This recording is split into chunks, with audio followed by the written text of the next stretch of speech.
All right, let's do it.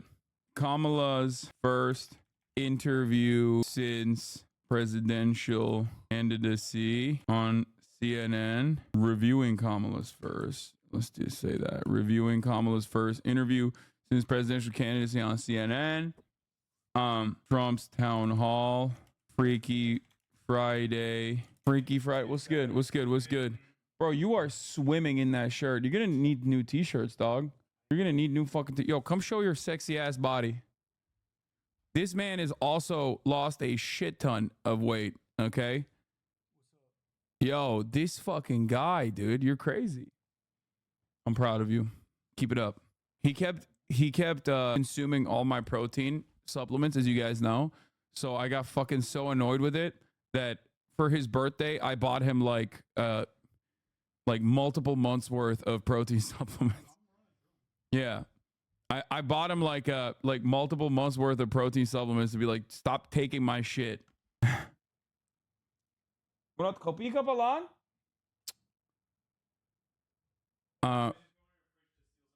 Okay. Oh, bro, he literally, as soon as I said that, this motherfucker came in and was like, oh no, I was just going to your fridge to steal some protein. Nice, dude. Congrats. Little bro activities. You already know how it is. You're super nice in my dreams. I didn't expect that. What? That's okay. Cool, I guess. Anyway, reviewing Kamala's first interview with presidential candidacy on CNN. Trump's town hall. Freaky Friday is here. Trump claims he's going to protect abortion. Kamala claims she'll protect the border. Wukong later. Get in now. Dude, I can't wait to play Wukong. I'm not gonna lie. I don't even care if it fucking tanks the numbers on this goddamn stream. Okay, people need to give it a shot. How are we doing today, brother? I'm doing great. I'm in a great mood. I'm excited. I'm excited about everything that's going on. You know, I'm happy. I hope you guys are also experiencing the joy. It's a joy campaign, you know? Here it is. It's Friday. Comrades, get in now. Reviewing Kamala's first interview with presidential candidacy on CNN. Trump's town hall. Freaky Friday is here. Trump claims he's going to protect abortion. Kamala claims she'll protect the border. Wukong later get in now. Oh shit, I forgot to mention that I'm going to be doing the census. I keep forgetting the census. I'm going to put that in there as well. It's census. It's the yearly census. It's community census day. Okay, I updated it. I should probably post that on my Instagram too. What is this? Virtual meal. Thank you for the 25. Vascularity in your selfies is on point. Thank you. Did I miss Mufasa? Dog is 43 minutes into the broadcast. Of course you missed Mufasa. Okay. Hasanabi Bilibili complex is actually working on Chinese netizens. Half ethnic Chinese, half Israeli rescued hostage, Noor Agmani. Her story actually had a huge impact in Chinese society. And I think many Chinese people's reactions to her story was quite interesting. And spoiler alert, they're not nice. You can decide whether we are being reasonable or not. Recently, Noor got global attention again because almost all the Western mainstream media took her words out of context, saying she got tortured by the resistance force. While in fact she got hurt all over her body because of the Most Moral Army's airstrike. This is her recent Instagram story, and this is the translation of that. You can pause to have a look. The reason— Bro, I'm not gonna lie, the Chinese do not fuck with Israel at all. Like, it's crazy how little they fuck with Israel. It's kind of wild, dude. Like, we saw it on Bilibili. Like, they do not fuck with Israel at all. Chinese netizens are like, no Israel for me. No, thank you. The reason why she got quite influential in Chinese social media is because of this story posted by the Israeli embassies in China. They claim that she's born in Beijing, which actually got many Chinese people want to consider to save her, until her mother, Li Chunhong, got interviewed by one of the Chinese media. I didn't know she was half Chinese, bro. That's crazy. Is that a result of their proximity to America or on principle? I think it's a bit of both. This is Noah Argamani, I think her name is. She was like, she's an IDF soldier. She was kidnapped. And you remember, like, I mean, she was all over. She was like, that was like one of the major constant like imagery that is one of the most salient images from October 7 was like her in the back of the motorcycle and stuff like that. She was at the festival, not active IDF service. Yeah. She was captured at the festival. I'm saying I think she is an IDF soldier. She was at the festival. Why? First of all, Noah is not born in Beijing. This is a lie officially made by Israeli embassy in China. She was born in Israel. She was raised in Israel. She's a former IOS soldier. Her parents are both Israeli citizens. Why does China has the responsibility to go into the most dangerous war zone to save a soldier of a country that was not even our ally? Just because... And like her boyfriend is still being held captive right now. And I didn't really cover it because like I don't really care, but I didn't really cover the story. But like, yeah, she was caught at a rave. First, she came out with a statement where she was like, the Israeli rockets harmed me. And then the Israeli government cynically and selfishly turned around and claimed that it was actually Hamas that like brutalized her or whatever. She had to release a statement to be like, that's fucking bullshit. It was actually your airstrikes that hurt me. It wasn't fucking Hamas. I'm not going to be victimized again by my own goddamn government, right? So then people were like kind of souring on her a little bit, okay, in Israel, I mean. And then it came out that she was at a rave like a couple days after this story, and she was partying at a fucking rave. Her boyfriend's still in one of the tunnels, right? And everybody fucking freaked out because then they were like, oh, dude, what are you doing? You're like fucking partying when your boyfriend is still stuck in captivity, all this shit. I don't personally care. Like, I don't know why. It's just Israelis love raving, dude. It's just a thing. You know, I think it's quite anti-Semitic that people are getting mad at her for raving. That's a joke. But it is true. Israelis love techno. I don't know what the fuck it is, okay? They love raves and they love techno, okay? It's just like the worst music you've ever heard. Like, I love techno, but the type of shit you hear in Israel is just like the worst kind of techno ever. But anyway, they caught her there dead to rights, and they've been like kind of ripping into her. And then a lot of fucking pro-Palestinian people have been ripping into her as well. Yeah, it's psytrance, I think. Anyway, whatever. It doesn't fucking matter. Israeli techno isn't real techno. It's psytrance. Okay. Yeah.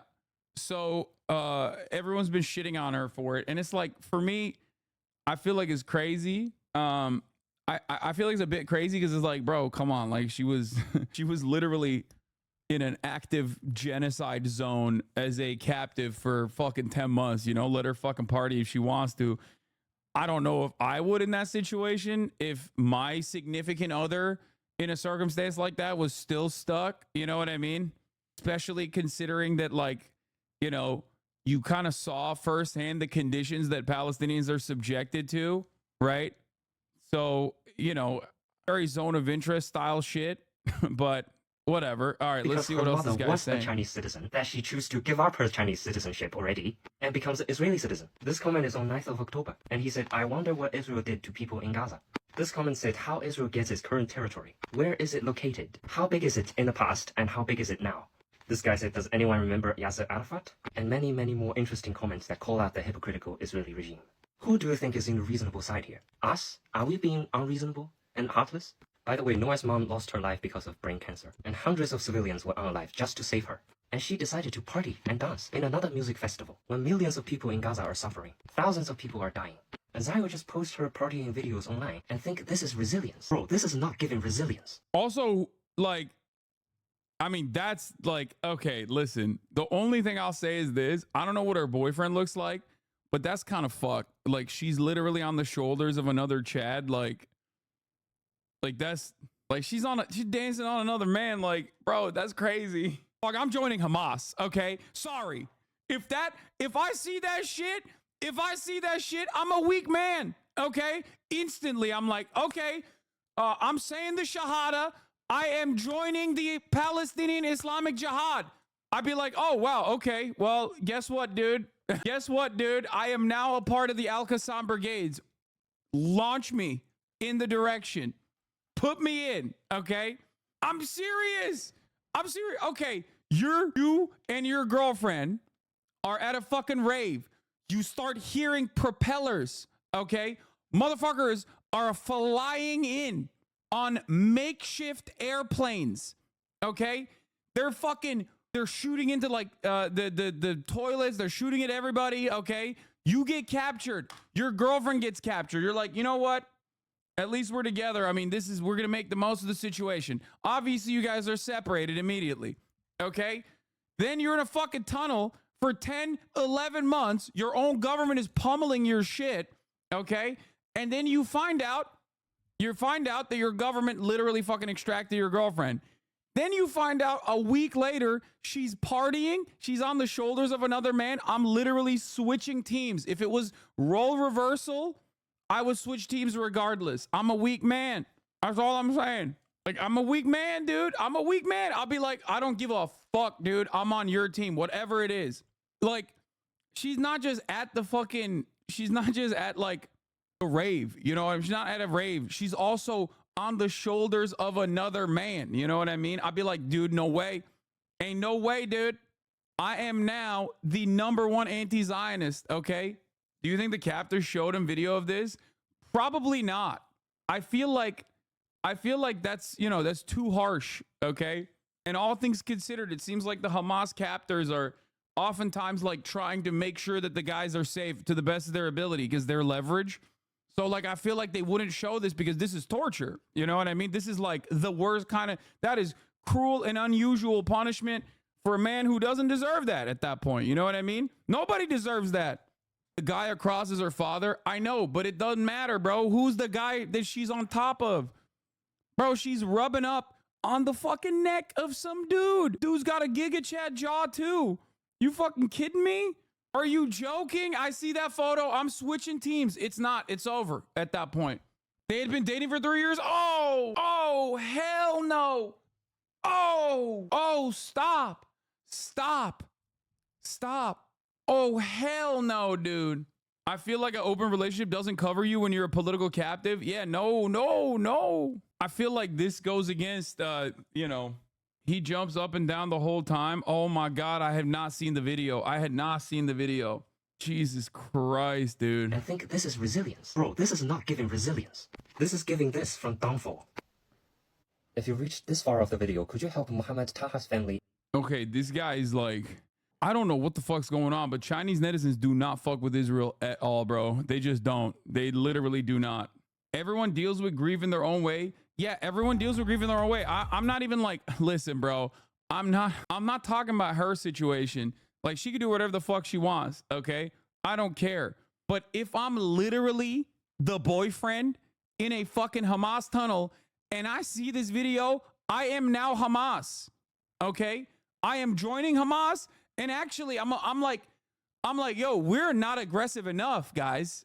Like, we should really look at our tactics. You know, I think that the resistance movement is not strong enough at this point. Like, I'm trying to fucking push them further.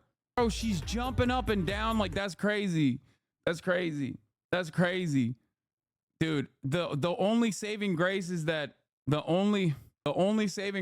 there's probably, he's not seeing this. You know, the dude in the tunnels, he's not seeing this shit. That's what, bro, I'm telling you, dude, I see her jiggling up there. I'm gonna be like, give me a GoPro. I'm running to the first Merkava. Give me a fucking GoPro and a grenade. I'm running head first into a fucking Merkava tank.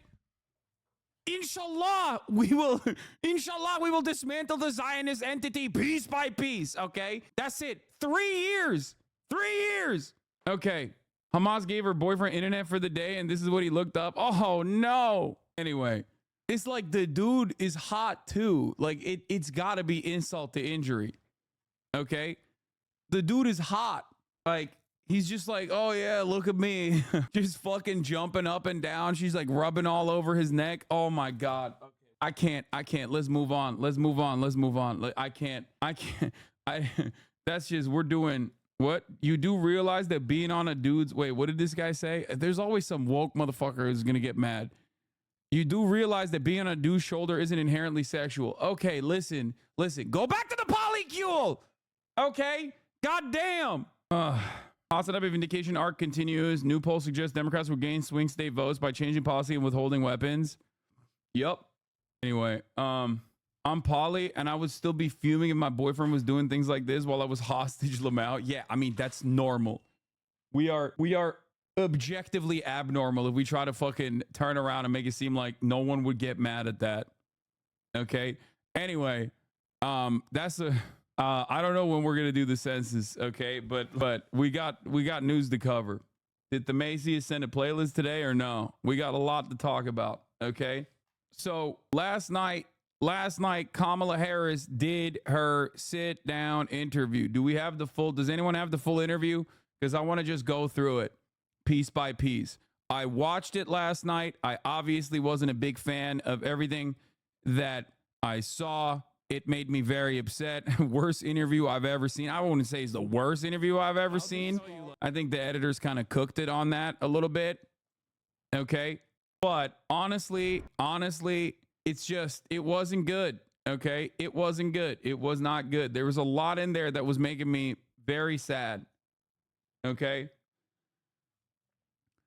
Donald Trump, on the other hand, also did a town hall with Tulsi Gabbard.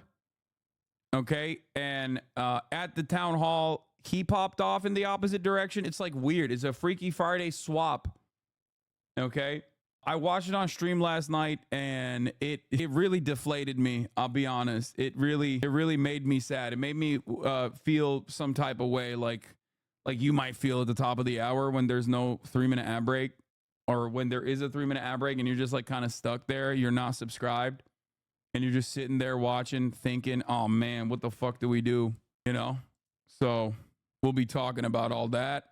By the way, this is happening as Israel struck another aid convoy organized by U.S. humanitarian group, killing 5, DC-based nonprofit American Near East Refugee Aid, also known as ANIRA, described it as a shocking incident. In a statement on Friday, said that it was said that those killed were from local transportation company. It was urgently seeking more details about the incident. What is this jank on Lex? Damn. Wait, 4 hours? No, this motherfucker talked for 4 hours, bro. I love my uncle. I wouldn't want to listen to him for 4 hours. That's crazy. How are they getting away with killing Americans? They're not killing. It's an American-based humanitarian group, ANIRA. We've actually donated to ANIRA quite a bit. I fundraised for them a lot. As you guys know, it's just they end up killing like local humanitarian aid workers that they hire. He said first 4 hours is longer than that. That's crazy. That's crazy. Are you going on legs? I mean, maybe in the future if I'm ever in Austin, but I don't think I have like the 11 hours required to fucking do an interview with this man. Found a rat?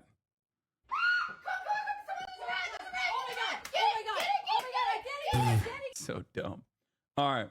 For as long as you followed American politics, I'm slightly surprised you held out hope they would change on Gaza. Did the walls pick give you too much hope? No, dude.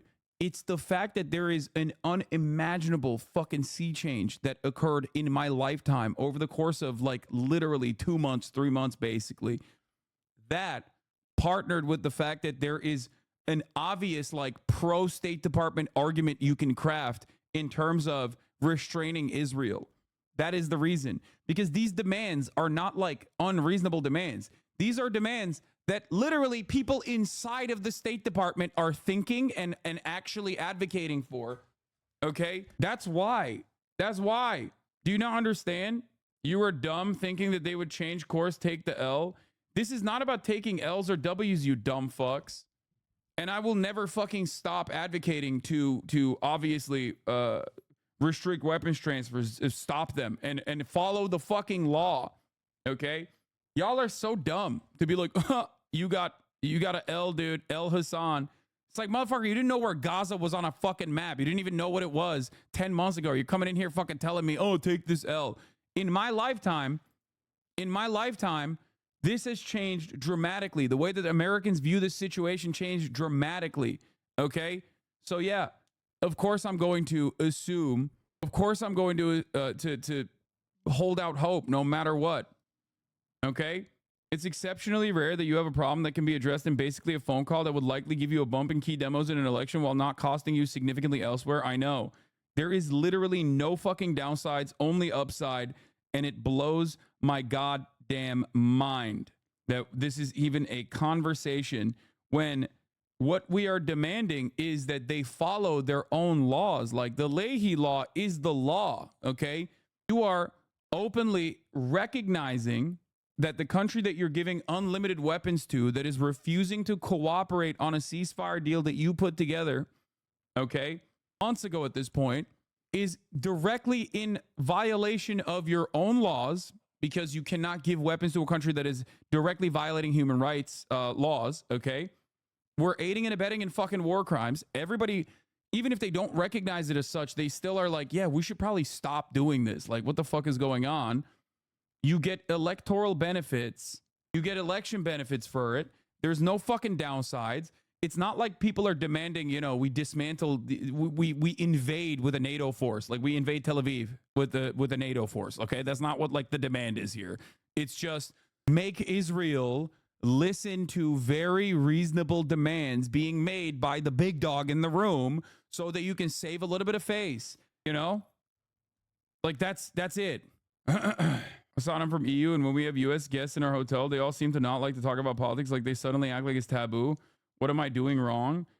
Americans hate talking about politics. What do you mean? That's like a thing. That actually is, that literally is a very common thing in America. Oh, you don't talk about politics at the dinner table. You know what I mean? The average opinion for people who aren't 109 years old is pro-Palestinian. This would be unheard of in previous years, like 2021, when conflict was close to breaking out because of evictions of the West Bank and the IDF beating up worshippers in the Al-Aqsa once again. If Kamala pushed for a ceasefire, she grabbed so many swing voters, but no, the Dems are allergic to good politics. Yeah. Yeah, Americans and Israelis, no politic here. No politic here. No politic. America, number one. Israel, number one. No politic here. Literally, none of the GOP attacks worked. Yeah, because they're fucking flailing, dude. They're like, the attacks are so bad. That's what I've been trying to say. Like, there's a lot of people who see my commentary on Kamala Harris and think like, oh, Hassan, you think she's going to lose. I still don't think she's going to lose. Okay? I still don't think she's going to lose. I think she has a very good chance of winning. It's just how she wins. Like what margins Weeby thinks she is. I mean, I understand why Weeby thinks she is. Okay? Hold on. Because if you look at the polls right now, it's not like she's fucking cooking. Like, I get why. I think the Democrats are currently doing victory laps as though she's fucking winning. She's not. I still suspect that given how poorly Republicans are crafting their campaign, especially since the switch up, it makes me feel like they are at a, like, even if they keep with this moderate tone, even if they cut away at some of the momentum, I think ultimately they have a pretty high likelihood of winning. Problem is, this should be a run the table type election, and it's not. And it's not because like they're just not doing things that would immediately captivate larger bases of support out of nowhere with zero downside whatsoever. Okay? Never underestimate the Democrats' ability to snatch defeat from the jaws of victory. True. That is true. That is absolutely fucking true. What's also true is I said I was going to serve a 3-minute ad break and I forgot to, so I'm running it now. All right, let's continue, baby. Let's keep it going. We saw this in 2016. Dems were measuring up offices in the White House 6 months before the election. Yeah, 2016 is different. Okay, come on.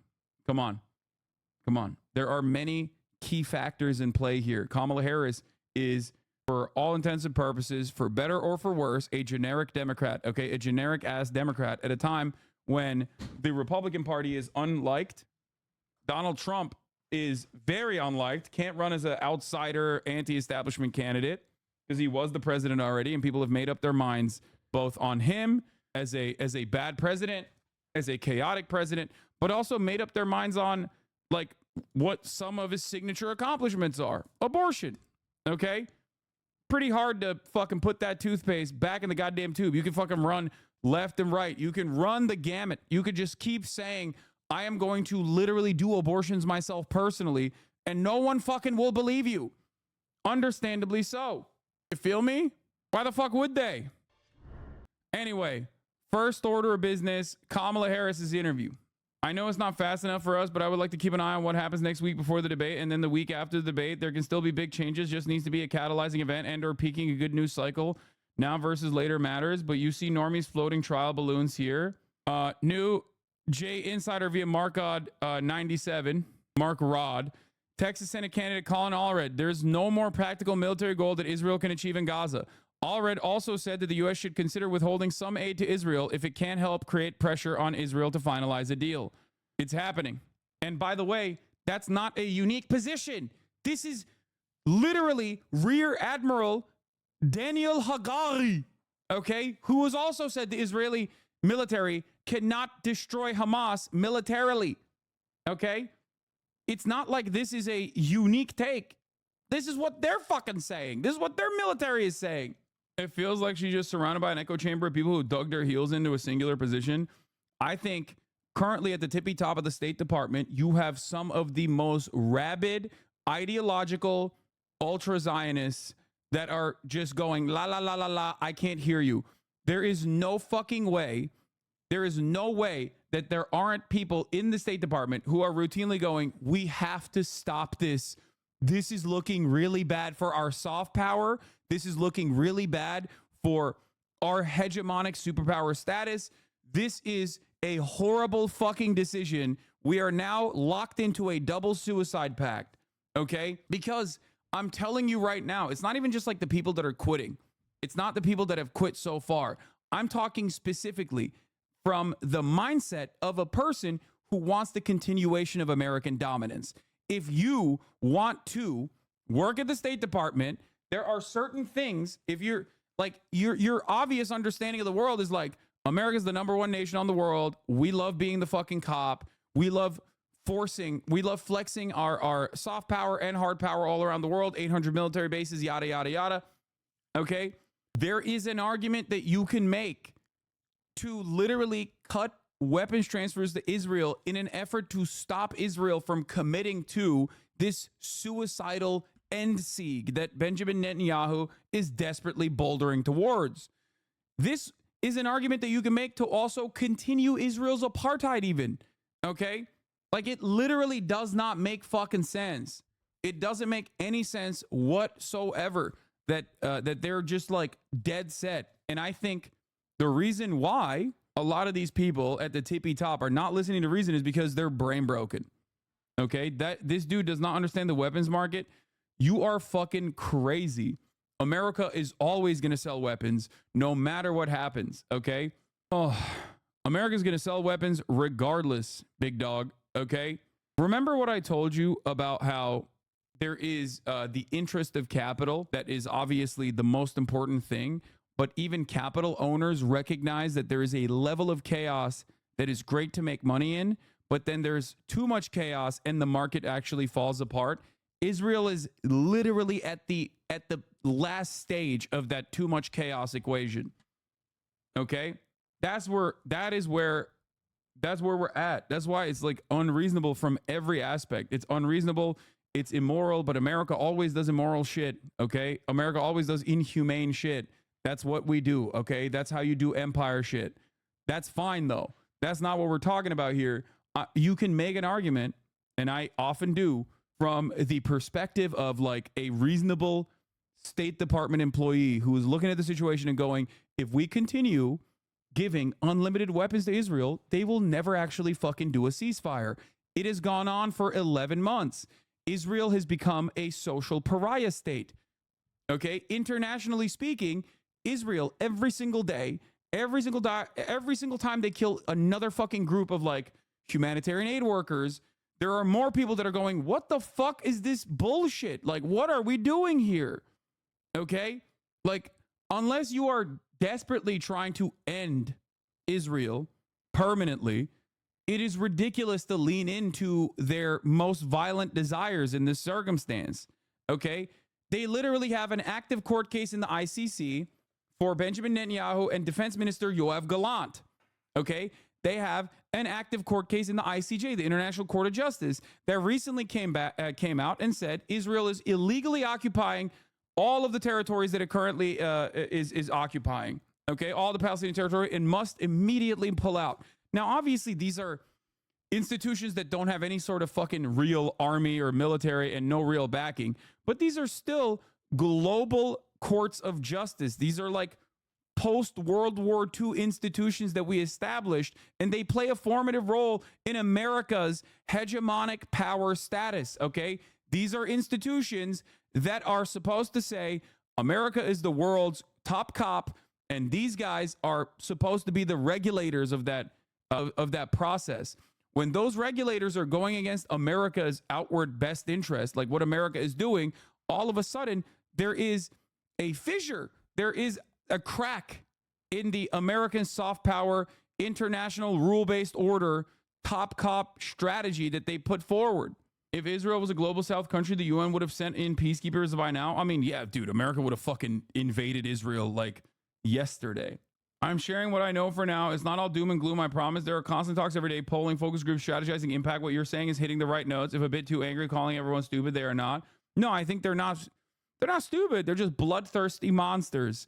The people that want to continue this, the people that want to continue this death spiral and this genocide are bloodthirsty monsters who are so short-term invested into Israel continuing its ongoing genocide that they cannot fucking see the forest for the trees, okay? They are literally perma-stuck in this death spiral. They're like, oh, I don't understand. Israel strong military, Israel moral army, Israel moral nation. I will, of course, consistently keep giving them weapons. Like, what? That's what we've always done. We will never do anything else. Those institutions will record for the history to make it impossible for the democratic... What? What are you saying?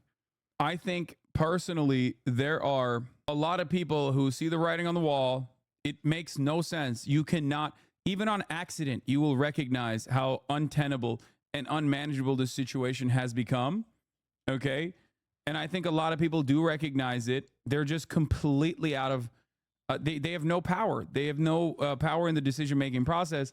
And unfortunately, the decision makers are rabid ultra-Zionists. Like, they are ideologically invested in Israel continuing its death and destruction. What is this? Founding father of NAFO, Spaghetti Kozak, used to be a dues-paying member of the National Alliance, the most dangerous and best organized neo-Nazi formation in America. In fact, he was its assistant director of propaganda in Arizona. Yeah, that's the least shocking thing I've ever found out. Okay? That is literally the least shocking piece of information. Oh, one of these like fucking pro-NATO guys is a Nazi? Wow. Well, it's just history repeats itself, you know? Israel military launches fatal airstrike on humanitarian aid convoy in Gaza. IDF claims armed assailants tried to hijack the vehicle leading a convoy of medical supplies, but aid organizer says those were killed. Those killed were transport company staff. Wow, shocking. Yeah. Okay. Let's continue. Let's start off with Kamala Harris. I am going to tell you like what she did wrong in my opinion and what I would have done in this situation, like what I think is the best possible way to message out of these like obviously right-wing criticisms that Dana Bash launched pretty early on. Okay? This was adversarial, this was contentious. Dana Bash literally fucking straight up daggered her on a lot of these issues. That was going to happen regardless. Like, these were going to be questions. They should have been ready for it. They should have been primed for a lot of these questions. Some of them were reasonable questions. Some of them were unreasonably framed. Let's take a look. Madam Vice President, Governor Wells, thank you so much for sitting down with me and bringing the bus. The bus tour is well underway here in Georgia. You have less time to make your case to voters than any candidate in modern American history. The voters are really eager to hear what your plans are. If you are elected, what would you do on day one in the White God, House? their fucking captions are so ass. There are a number of things. I will tell you, first and foremost, one of my highest priorities is to do what we can to support and strengthen the middle class. When I look at the aspirations, the goals, the ambitions of the American people, I think that people are ready for a new way forward. In a way that generations of Americans have been fueled by hope and by optimism. I think, sadly, in the last decade, we have had in the former president someone who has really been pushing an agenda and an environment that is about diminishing the character and the strength of who we are as Americans, really dividing our nation, and I think people are ready to turn the page on that. So what would you do day one? Day one, it's going to be... So, so right off the jump, she's like, oh, look, I'm here to fix the middle class. I'm here to help the middle class. Not the worst answer, okay? I will say this. Unfortunately for Kamala Harris, and before people get mad at me for saying this, she is not a very charismatic individual, okay? She's just not. That is just the reality, okay? This is what you got, Democrats. This is what you're working with, okay? It is what it is. But I have been a believer that at the very least, putting forward exciting policies that would be helpful for Americans will at least make up for some of that lack of charisma, right? She's better than Joe in the sense that she's not a carcass, but yes, I did watch this yesterday. I'm going over it again because now I can pause it because we watched it live. Okay? Like, and you can see that difference between her and Waltz. Like, you can see that difference between her and Gretchen Whitmer. Okay? You can see that difference between her and AOC. I'll use an example of a woman of color. I'll use an example of a white woman, and I'll use the example, the immediate differences. Like, you can notice, like, there are some politicians who are just, they just have it more dialed in. That's it, you know, and some who are not very good. Okay? What does charisma have anything to do with politics? In the United States of America, it has everything to do with politics. What are you talking about? Let's continue. It'll be about, one, implementing my plan for what I call an opportunity economy. I've already laid out a number of proposals in that regard, which include what we're going to do to bring down the cost of everyday goods, what we're going to do to invest in America's small businesses, what we're going to do to invest in families, for example, extending the child tax credit to $6,000 for families for the first year of their child's life, to help them buy a car seat, to help them buy baby clothes, a crib. There's the work that we're going to do that is about investing in the American family around affordable housing, a big issue in our country right now. So there are a number of things on day one. What about you? Well, I'm excited about this agenda, too. As I said, the idea of inspiring America to what can be. And I think many of the laid out the proposal where not on the website. So here's a couple things that, like, she hasn't done that even the Biden camp had done that I really liked. Talking about rent control at the federal level, like, Biden was literally swinging, okay, on his last couple of days before Nancy Pelosi came and was like, you're done, okay, before they made the boss call. Biden was literally like, we're capping rents, okay? We're making it so that being a landlord is unfeasible. We're going to go after corporate landlords. That was another good one. The government is literally doing that already. The DOJ is already doing that. Talk about it, okay? Talk about it. The IRS is going after Coca-Cola. Talk about it. It's such a great way to just literally be like, hey, I know Republicans are constantly talking about, like, oh, 80,000 new IRS agents or whatever. But you know what they're doing? They're going after Coca-Cola, which is found to be avoiding $16 billion of fucking taxes, like damn near the entirety of their profit, okay? That's what we're doing. That's what the Democratic Party is here to fucking do, okay? Enough of this nonsense where corporations just rob you fucking blind, okay? They just run your goddamn pockets. Talk about it. It is so fucking frustrating. It is so goddamn frustrating that they just won't openly say these things that are popular with the base, popular with all Americans, not just the base, but all Americans, okay? We're going after corporate landlords. We're going after people that are making your lives unaffordable. We're going after price gougers. This is the type of shit that you're supposed to fucking say if you want to actually galvanize the base and you want to actually pick up additional people, okay? Now, the issue, on the other hand, is that those policies are objectively unpopular with a key constituency that matters a lot more than the average voter, owner class, and also the media. Now, here's the issue, okay? Here's the issue. When you openly state some of these things, you're constantly at odds with people that have the capacity to make or break your campaign. It is true, okay? It is true. Especially when the Harris camp is currently relying on the media being relatively kind to them. That's why I said from the jump that this was paying the piper, okay? You came in, you sat down with Dana Fash, and you said all of the right-wing things so that the analysis afterwards was, well, Kamala Harris was really presidential, blah, blah, blah, blah, blah. She did a great job. This is exactly what you're supposed to do. You're supposed to moderate to a medium. You're supposed to moderate to the median voter. You're supposed to moderate to this mythical moderate out there who, like, is very pro-war and is invested in ensuring that, Coca-Cola does get to still steal $16 billion of taxable revenue. You know, that's me. I'm the moderate voter. It's like, no, dude, that's just you. That's just you and the people that are paying your fucking salary. Ain't nobody in fucking Alabama's like, yeah, I'm going to vote for Kamala Harris now because she's not going after fucking big grocers. Like, that's not a real person, okay? The mythical moderate is not a fucking Raytheon executive, or the mythical moderate is not an executive in the Walton family or a member of the Walton family, okay? That's just like one fucking guy, literally. Well, 7, technically. These things that the vice president's proposing are things that we share in values. And the child tax credit is one we know that reduces childhood poverty by 1/3. We did it in Minnesota. To have a federal partner in this, unbelievable, I think, in the impact that we can make. You talked about, you call it the opportunity economy. You are well aware that right now many Americans are struggling. There's a crisis of affordability. One of your campaign themes is we're not going back.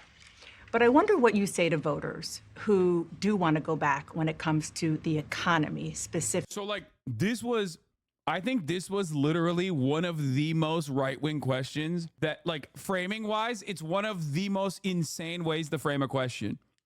Okay? It's just like, it's so obviously slanted. It's basically like repeating something that Trump would say verbatim, but in a much more professional way, because they can't, because obviously Trump would never be able to string those sentences together without like calling Kamala Harris like fake black or something. Okay? Yes, I watched this yesterday. This is incredibly right-wing framing on this question. I mean, you can see it in her fucking face. She's like, bitch. Like, look at her reception. She's like, oh God. Anyway, be for fucking real, dude. That's a crazy. Like, of course, someone is gonna. Of course, it is understandable to say, what do you have to say to the people that will say, like, you know, you were fucking vice president, like you didn't do anything. Like, that's fine. That's an understandable question that's gonna happen. Media is so against the rent and housing stuff. Vox, New York Times, Wall Street Journal all ran main page stuff last 2 weeks attacking her for housing proposal not being exactly perfect in minor issues. If they don't bring up Trump's housing policy is deport people to free up their houses. What the fuck? Yeah, I know. I don't even want to get into that. I have a lot of issues with Kamala Harris's housing policies, or at least the way she communicates her housing policies. We don't even fucking fully know what any of her real policies are because there's no policy paper that like to you know, work through at this situation. It is kind of fucking crazy, though. No, Lula. Hold on. God damn it. Because their groceries were less expensive, housing was more affordable when Donald Trump was president. Well, let's start with the fact that when Joe Biden and I came in office. My dad is knocking like a during cop, the height dude. of the pandemic, we saw over My dad was knocking on the door like I owe him money, dude. Holy shit. I gotta pee. I'll 10 be back in a million second. jobs were lost. People, I mean, literally, we were all tracking the numbers. Hundreds of people a day were dying because of COVID. The economy had crashed. In large part, all of that because of mismanagement by Donald Trump of that crisis. When we came in, our highest priority was to do what we could to rescue America. And today, we know that we have inflation at under 3%. A lot of our policies have led to the reality that America recovered faster than any wealthy nation around the world. But you are right. Prices, in particular for groceries, are still too high. The American people know it, I know it. Which is why my agenda includes what we need to do to bring down the price of groceries. For example, dealing with an issue like price gouging. What we need to do to extend the child tax credit to help young families be able to take care of their children in their most formative years. What we need to do to bring down the cost of housing. My proposal includes what would be a tax credit of $25,000 for first-time home buyers, so they can just have enough to put a down payment on a home, which is part of the American dream and their aspiration, but do it in a way that allows them to actually get on the path to achieving that goal and that dream. So you have been vice president for 3.5 years. Yeah. The steps that you're talking about now, why haven't you done them already? Well, first of all, we had to recover as an economy, and we have done that. I'm very proud of the work that we have done that has brought inflation down to less than 3%. The work that we have done to cap the cost of insulin, $35 a month for seniors. Donald Trump said he was going to do a number of things, including allowing Medicare to negotiate drug prices. Never happened. I think that's a fair, it's again, right-wing slanted in terms of like, it reads as an attack, but I do think that it's a fair question to ask. And that it's one that the Kamala Harris campaign should be primed and ready to retort on, specifically because Donald Trump is going to be saying that non-fucking stop. So you have to remember this. You have to remember that, like, this is obviously a thing that is out there, okay? And as vice president, she can't fucking say, like, I have no power, I'm the goddamn VP, okay? That is the reality, but, like, doesn't fucking matter. She's there to talk about the admin, okay? Talk about the Biden administration. And I don't even think she did a bad job with this answer, to be fair. Okay? I don't think she did a bad job in this answer, okay? I guess the only notes that I would add on to it is simply that she is nowhere near as contentious with the Republicans as Republicans are with Democrats, okay? Every Republican, regardless of like how average they are, they always fucking hold Democrats to account. Democrats, on the other hand, rarely ever fucking hold the blame or hold the Republican feet to the fire. They never do that. And it's very frustrating because you should also talk about how you have a bold vision, but that bold vision oftentimes is met by obstructionist Republicans who don't want what's best for Americans. Republicans who will every step of the way try to obstruct and try to stop the radical agenda, the bold agenda, the progressive agenda of the Democratic Party in terms of Build Back Better, in terms of the IRA. And then will go back to their town halls and look their constituents dead in the eyes and lie to them about how they brought that money over there. We fought for that. We had to fight you so that your constituents could actually get money. That is the reality of American politics. And I think Democrats should say that. Okay? That's it. Like, just hold them accountable. You know, it's just the truth. Like, many times when I get mad at Kamala Harris or Biden or the Democratic Party, I'm upset that they just literally don't say the truth because they're fucking so fearful that, like, the media is immediately going to be like, whoa, what's going on here? You're shitting on the Republicans a little bit too much or whatever. And it's like, you haven't tried it. Just fucking do it. Republicans do it all the time. Just be truthful. Just be honest. Like, it fucking blows my mind that, like, the Democratic Party has gotten so fearful over the course of, like, especially the past 30, 40 years where they, like, genuinely will cave to right-wing framing on these issues. It blows my mind. We did it. So now, as I travel in the state of Georgia and around our country, the number of seniors that have benefited, I was in Nevada recently, a grandmother who showed me her receipts. And before we capped the cost of insulin for seniors at $35 a month, she was paying hundreds of dollars, up to thousands of dollars a month for her insulin. She's not doing that anymore. You maintain Bidenomics is a success. I maintain that when we do the work of bringing down prescription medication for the American people, including capping the cost of the annual cost of prescription medication for seniors at $2,000, when we do what we did in the first year of being in office. That was the worst part, by the way, when she goes, so you're saying Bidenomics is successful? It is a fucking ridiculous, like that, bro. Dana, do you work at Fox News? Like, fuck you mean? Oh, you're saying Bidenomics is successful? Like, that right there is straight up. That right there is straight up like you just dropped the pretense of like being a fucking objective journalist and you straight up hit that fucking right-wing slant. Okay? I'm sorry. That is a fucking ridiculous statement to make in the midst of an interview, okay? Like, that's crazy. That's some, like, fucking Newsmax shit, okay? What are we doing here? Is this Fox News? Is she being interviewed by Fox News or should she be interviewed by, like, actual adults, okay? Anyway, like, there is a way to be adversarial without obviously hitting a typical right-wing slant on this loaded ass question that you're asking. Some of the questions are actually perfectly valid. Most of the questions that she's asked are perfectly valid, but this one is like ridiculous. So the reason why I find this question particularly frustrating is because she's in the midst of like talking about a lot of the administration that she was a part of and the successful legislation that they passed.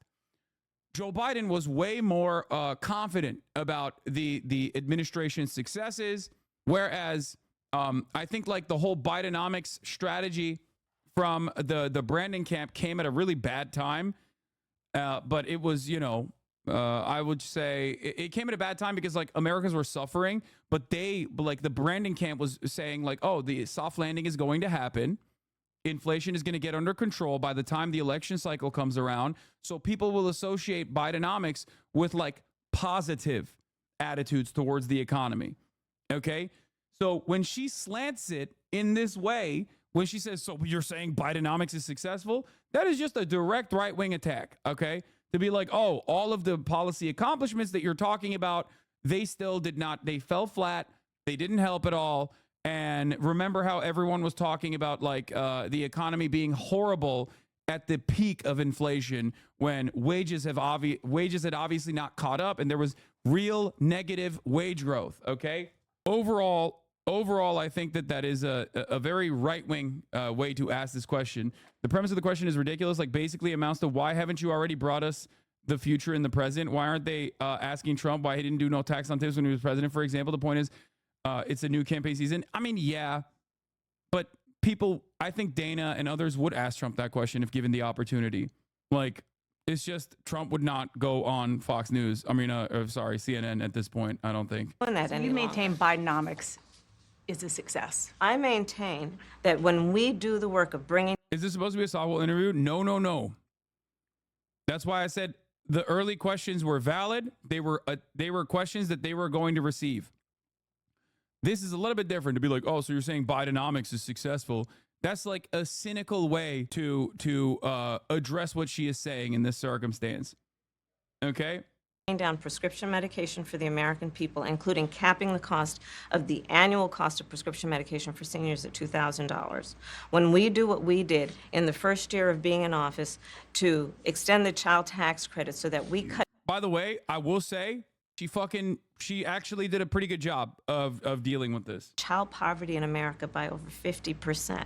When we do what we have done to invest in the American people and bringing manufacturing back to the United States so that we created over 800,000 new manufacturing jobs, bringing business back to America, what we have done to improve the supply chain so we're not relying on foreign governments to supply American families with their basic needs, I'll say that that's good work. There's more to do, but that's good work. I want to get some clarity on where you stand on some key policy issues. Energy is a big one. When you were in Congress, you supported the Green New Deal. And in 2019, you said, quote, there is no question I'm in favor of banning fracking. Fracking, as you know, is a pretty big issue. So this one is a tricky one, right? Because they need to win Pennsylvania, and Pennsylvania obviously has a lot of fracking voters, okay? The answer to this, and I will always stand on this, okay? The answer to this is literally that the Green New Deal, if implemented, even though it has been attacked mercilessly with the dumbest shit possible, is one of the greatest fucking policy, like, upline, if you look at it, without like addressing some of the dumb neoliberal aspects of it, is one of the smartest ways to deal with climate change. Okay? I will always stand on this, okay? Trying to restructure the American Energy Transition Program as a fucking jobs program is brilliant. Okay? Using a former very successful initiative, New Deal, to package it in the exact same way, brilliant. The problem is Democrats are pussies, and after they come up with a good policy, a sound policy, they will never actually fucking defend it. And the moment that they attack, the moment that Republicans like pick it apart and go, oh, you just don't want me to eat a burger or whatever. They just immediately drop it. And they're like, oh, yeah, we didn't want that actually. Well, we didn't want that at all. It's so dumb. Do you think, like, just from a political standpoint, that the name Green New Deal is bad for branding now because they never defended it? I think that there is a lot of misinformation surrounding it. So once again, I'm running back to the same exact fucking argument that I have over and over again, which is Democrats, say the fucking truth. Say the fucking truth. Okay? I tweeted this while it was happening. I said, people in Pennsylvania and other places do not have a genetic predisposition to work fracking jobs. It's just money. A jobs program and restructuring of subsidies towards renewable energies will solve this issue. Dems shouldn't be afraid of communicating this. They won't, but oh well. Anytime this conversation comes up, you got to go like this, okay? You got to go like this. 75 to 85% of the government subsidies that taxpayers are paying into go, in terms of our energy initiatives, go directly to the fossil fuel industry. They line up the pockets of some of the richest people in this country, okay? These oil barons literally take all of those subsidies and make it so that fracking jobs are the only game in town for a lot of these places where industry is left. These people would, there is no difference tangibly between a guy working at a fucking oil rig versus a guy working at a renewable energy job, okay? A guy working at a fucking solar panel factory. There's no difference. If you're getting paid $100,000 a year and you got good benefits, you got a good compensation package, you got good fucking amenities such as, like, you know, paid emergency leave and whatnot, it doesn't matter to you. You don't have to do fracking. There is no world in which people are like, nah, you don't understand. I can't work a wind turbine. That's gay. Like, it doesn't work that way. So why are we, as Democrats, funding and facilitating the oil and gas industry when they also recognize that this is a finite source of energy that is going to run out? It is making us less competitive in the global marketplace against China, okay? That's stealing our lunch money in this field. Everybody understands that that is the future. I'm looking at the fucking future. We're not going back. That's it. That's it. We cannot cede ground to China on this issue. And we currently have, as a consequence of the backwards thinking from these Republicans who tell you you can't get a $100,000 job working at a fucking renewable energy sector. You can't work in the renewable energy sector and have the exact same pay structure that you have working at a fucking oil rig. Those jobs are even better, as a matter of fact, than working in the oil rig. We're deadlocked on short-term profit motives and short-term thinking. I can tell you, I grew up in rural PA. No one in my whole town had anything to do with fracking. Yet every year they demanded their elected officials support it or they freak out. There's something deeply rooted in PA that's broken. The messaging you are speaking about won't break through in 50 years. Yeah, it's easy. It's because they watched industry leave Pennsylvania, okay? They saw steel mills and all of these other industries leave Pennsylvania, and then the only thing that came back to Pennsylvania was fracking jobs. So they're fucking terrified of that going away. That's why people that have nothing to do with fracking in Pennsylvania are still pro-fracking. That's it. It's fear. You need a replacement industry that's better than learn to code. Yeah, learn to code is idiotic, okay? That's not what I'm saying at all. Like, people always talk about retraining doesn't work. Retraining doesn't work. Retraining doesn't work. It's like, dude, these people didn't fucking grow up and, like, learn to frack, okay? They were trained. They didn't have any jobs for 2 fucking decades, and then the only game in town was an oil rig. So, of course, they learned how to fucking frack. That's it. That's it. It's not even retraining. It's just training, okay? Like, people make it seem, people literally have this, like, weird mentality over this, as though, like, a job is not a job, okay? That's it, though. I think it's because they are legitimately fearful that the only jobs that have come back to Pennsylvania that have given people, you know, an opportunity to earn $100,000 a fucking year starting salary are fracking jobs. And they don't want it to turn into the Appalachian region. They don't want it to turn into fucking West Virginia with the coal jobs, by way of the coal jobs leaving. I cannot emphasize to CNN enough how much they are overemphasizing the importance of fracking to everyday Pennsylvanians. These dudes with fracking jobs, they ain't gonna learn, though. You're right, but they're too stubborn. Okay, but it doesn't even fucking matter. It's not like every single Pennsylvanian has a fracking job. Oh, yeah. I mean, this part is also correct. Can I just say that there's absolutely no evidence that fracking would change one vote against Harris? It's total bullshit. I agree with you. That's another part. It's like there are more people living in the suburban urban areas in Pennsylvania than there are in the fucking rural areas where there are the frackers. And those who are aligned with the fracking interests. Okay. So obviously, there is a way to win Pennsylvania without like hyping up how much you love fracking. At this point, it feels like a national proxy for virtue signaling. Like you have people outside of PA being more concerned about PA fracking than PA itself because of the message it sends. Exactly. It's crazy. They feel they must be pro fracking to get the few votes in PA, but not pro Palestine to get even more votes in PA. Yep. You nailed it. That's another part of the problem. Anyway, I have a chem degree and most of the best paying jobs are in oil and gas. Renewables don't hire chem, so there are jobs going to be lost for people who have direct qualifications for these positions. Sure, you're not wrong. But also, you have to remember, no one is talking about shutting off the faucet tomorrow, okay? That would be ridiculous. That would have genuine, long-standing consequences for the American economy. It's about transitioning away from it, and that the first step towards that transitioning comes from changing the way that our subsidy structure works. If most of the subsidies are directly going to oil and gas, those are the jobs that are going to be much higher paying jobs. Okay? I'm not saying she should be fucking... Wolf did a study and found that there are less than 25,000 jobs from fracking. This is a state of 13 million people. There are 100,000 green jobs there. It's 4-1. The other part about this, of course, is that, again, it is more so what people think is that's why the other chatter said, I'm from Pennsylvania, I'm from rural Pennsylvania. All they talk about is fracking, even though they're not from an area that has any fracking jobs.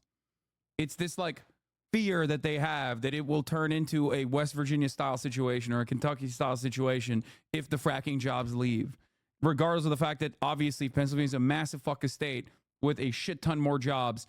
It's the same principle behind coal workers, coal miners. People talk about coal as though it's like one of the most important fucking industries in this goddamn country. And it's like, there are more people, there are like 10x more people that work at fucking Arby's than a goddamn coal mine in this fucking country. Okay? But it's not about coal. Just like it's not about fracking, it's about what it represents. It's about industries leaving and leaving behind towns that are desolate. That's what it is. That's why it's a very frustrating conversation to have always. That's why I'm saying the way to message around it is talking about a transition away, talking about it from the perspective of a jobs program. People want jobs. People want good paying, well-paying jobs. The only way that the fucking oil and gas industry can afford, as of 2022, the total number of U.S. coal mining jobs amounted to 43,524. Exactly. The problem with fracking also is that it's like ruining their own fucking water supply. As much as I speak about PA from my youth and still have connections there, I can tell you here in Michigan, not a single person gave a fuck about that whole fracking section. It was a waste of time. Yeah. They need soldiers, not coders. It is not about learning the code, by the way. I fucking hate that. And it's not even about retraining. It's just about, dude, fuck the energy sector for a second. You think if there was like a chip factory that opened in fucking Pennsylvania tomorrow, okay, that hired 50,000 people and was offering them $100,000 starting salary, you think people would be like, oh, I don't know. I'm a fracker, brother. I can't do anything else. Like, no, they would be like, I love chips. I am number one. I'm Mr. Chip, okay? Call me Dorito the way I'm chipping. It doesn't matter. It's just money. It's just money. It's a way to fucking earn an honest wage, a livable wage. That's it. Nobody be like, fracking is in my blood, brother. I need to fucking destroy the water supply. It's so stupid. But the way that we fucking talk about it, the way that we talk about these jobs in America is so fucking stupid. Like it's a part of their identity. Yeah, I saw this. Oh, majority of PA residents want fracking to end. The clean energy industry performed much better with 69% of voters viewing it favorably and only 18% viewing it unfavorably. A clear majority of Pennsylvania voters, 55%, say they support the immediate or eventual end of natural gas drilling, also known as fracking, in the Commonwealth, according to a recent poll commissioned by the sustainably minded think tank Ohio River Valley Institute. It's just jobs. It's just jobs. That's it. Offer them better jobs. And the way to shut this conversation down is by restructuring subsidies. Okay? And they should say that. Like, they should openly say that. Be like, look, these guys, these wealthy oil and gas giants, okay, they rely on taxpayer-funded subsidies to be able to offer these good-paying jobs in the fracking industry. The problem is, it's fucking, one, a finite source, as in it's going to run out, okay? and they know it too. And two, it is destroying the natural ecosystem and the water supply. Okay, that's it. That's it. You mean to tell me that every single person that is currently working a fucking fracking job, 13,000 people, if tomorrow they were working, earthquakes is different. Earthquakes is entirely dependent on the fault lines. Okay, Oklahoma, yes to earthquakes. I don't think it happens in Pennsylvania, as far as I understand. Fracking does have the capacity to obviously greatly increase frequency and size and magnitude of earthquakes, as long as it is it's entirely dependent on the fault lines and the way that like Oklahoma, noticeable fucking devastation due to an insane amount of earthquakes, both in magnitude and frequency, increase in magnitude and frequency, because of the way that the fault lines are aligned. Whereas I don't think it happens in what do you call it? What is this? IAAC? What is this? Laksha Jain? This is not the Hillary Clinton argument at all. Like, this is exactly what Hillary Clinton tried to do, and it failed miserably because people are naturally not going to take kindly suggestions of revamping or discarding the entire industry in favor of promises for something else. I hate this, dude. No, I'm not saying learn to code, okay? What the fuck do you mean? I hate this shit. It's so dumb. They can cause sinkholes and tremors, which are much more common. Earthquakes from fracking is an unrealistic concern because of how deep tectonic plates are. No, it's not an unrealistic concern in a place like Oklahoma. What are you talking about? It is a very real concern. But like I said, it's entirely related to how plates are aligned. So it doesn't end up increasing earthquakes in frequency and magnitude in some places, but it greatly increases earthquakes in size, frequency, magnitude in others, like Oklahoma again. Yep, where I grew up in Lillet's, PA, there was a lot of manufacturing plants with military tech, Rolex, and other resources. Energy wasn't the dominant force. Now entertainment is starting to root its way into the area. If more tech places took root in PA, shit would be far better. No one in my area give a shit about fracking. They just want jobs. Exactly. People love talking about how, one, retraining doesn't work, and people love talking about learn to code. Neither of those things are what I'm mentioning here. Fracking is a jobs program, okay? Backed by U.S. subsidies. Shut the fuck up. How did they learn to love to frack?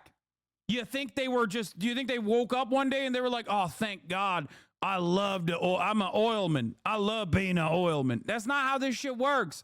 They got fucking trained to work at a goddamn frack job. That's it. To the average person, is just $100,000 starting salary and a fucking way to make an honest living. That's all people give a shit about. Okay? I'm not saying, start working at a fucking marketing agency and put on a septum ring and be bisexual to like rural Western Pennsylvania fucking workers. Okay? So stupid. If you got no industry for 2 decades and then the only game in town is fracking, you're going to be pro fracking. That's it. And you don't want it to go away because you're terrified. Polls in PA say Pennsylvania voters support a serious crackdown on fracking operations. The Attorney General's recommendations to restrict fracking operations are supported by an overwhelming number of Pennsylvania voters. Subsidies for fossil fuels are very unpopular, but public spending on clean energy is very popular. Exactly. Subsidy is the way you tackle this issue. I would go so far as to say this industry, this oil and gas industry, would not exist without your... What? This oil and gas industry would not exist without your subsidies, okay? It would not exist without your subsidies.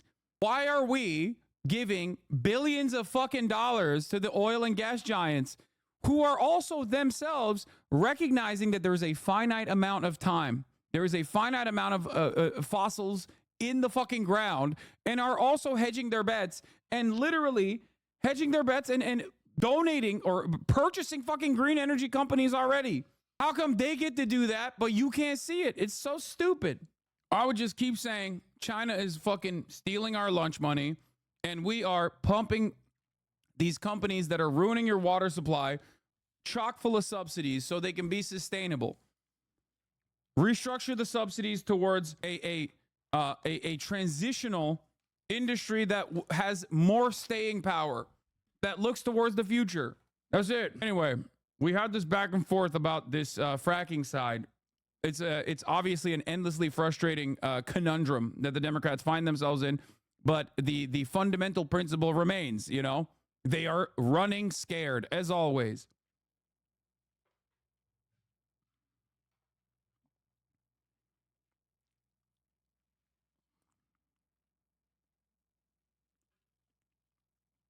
China opens more coal plants every year than the rest of the world combined. Should we do that too? Weird take. Yeah, dude, you're right. China is also not the dominant force in fucking renewable energy. You're so right about that.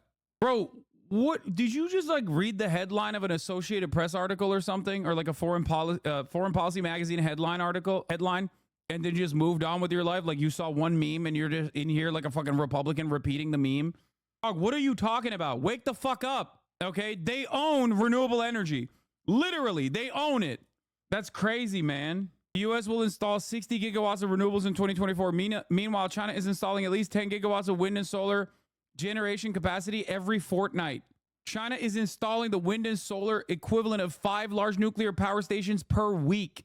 They also own all of the fucking natural materials necessary for this too, globally. We are goddamn apes, dude. I swear to God, we're fucking monkeys. And not like the cool kind, like Wukong, okay? We straight up are just like becoming cavemen. Literally, we're like, ugh, I don't care. They still have ghost cities. Anyway, it's just so sad to see American empire in a death spiral, and like all of the people becoming increasingly more reactionary in that circumstance, in that consequence, instead of like trying to understand what the fuck is going on. They're like, nope, I'm closing my eyes. I'm plugging my ears. I will never hear you. I will never understand it. I just think that we should do more of the bad things. Okay? Who gives a fuck about the future? Here. China is on track to meet 2030 renewable energy targets 6 years ahead of schedule. Holy fuck. Sorry if I gave you random ass fossil facts. I heard fossils and forgot you were talking about oil and shit. Anyway, Trump's solar tariffs cost 62,000 American jobs. But you never hear anyone push him on this because no one gives a fuck about solar jobs, only coal and fracking jobs. Yeah. I wonder why. I wonder why no one gives a fuck about solar jobs, but everyone gives a fuck about oil and gas giants. Perhaps, once again, and I will reiterate this, the 85% of the fucking multiple billions of dollars in subsidies that we have allotted for renewable energy and just energy initiatives in general go directly to the fucking fossil fuel industry. And then they take all of that money and they pump it directly back into lobbying and also ads. So then the very demons in the fucking media will keep hyping up coal and oil and gas as though that's the only game in town, is the only thing that you have to care about. Just like at the top of the hour, when I serve you a 3-minute ad break, you're going to fucking see sometimes an ExxonMobil ad. Okay? Anyway, here's the 3-minute ad break now. Okay? It's kind of like a subsidy if you have a Twitch Prime. What is this? The perfect take on this? To get into, this was the social event of CPAC, a Benny Johnson creation. This is his new job as Toilet Paper USA's creative director. Someone forwarded us the invite. It was called the America Fest. America Fest. And the actual email was just like a night of bourbon, beer, and bacon for me. I'm not exaggerating. Yeah. And it's signed off with Dilly Dilly. Oh, and the icon was a dabbing astronaut. Of course. Oh, yeah. And it was at Cadillac Ranch, which is a bar called Cadillac Ranch, which is one of those fake ass Western honky tonk chain. It's got a fucking Cadillac on the roof. It's wacky. It was like stepping into Benny Johnson's brain, and there was the drinks menu was just like build the wall, whiskey neat. Yeah. Mexico will pay for it, tequila sunrise, and then just the Kavanaugh, which is just a beer. Yeah.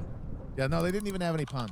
Again, and the only way it was done up to make you know that it was America Fest. This is like Benny Johnson's projection of what makes America YOLO and epic, and the answer is hunks. All throughout the bar were life-size cardboard cutouts of Chris Pratt, Tom Brady, Tim Tebow, Arnold Schwarzenegger. Benny Johnson is one of the gayest men in America. I swear to God. It's like he is literally... He's up there. He is Olympic level a gay man. And Drake. Jackie Chan. And there was one of Jackie Chan too. The only cardboard cutout of a woman was of Marilyn Monroe. No, also Melania. No, Monica Lewinsky. There was an AOC one that was just there to be yelled at and defaced. And Charlie Kirk was there. JTJ showed up. Don and he did Jr.. an idiot knucklehead speech about how you guys have the balls to be assholes on college campuses, and I love you for it.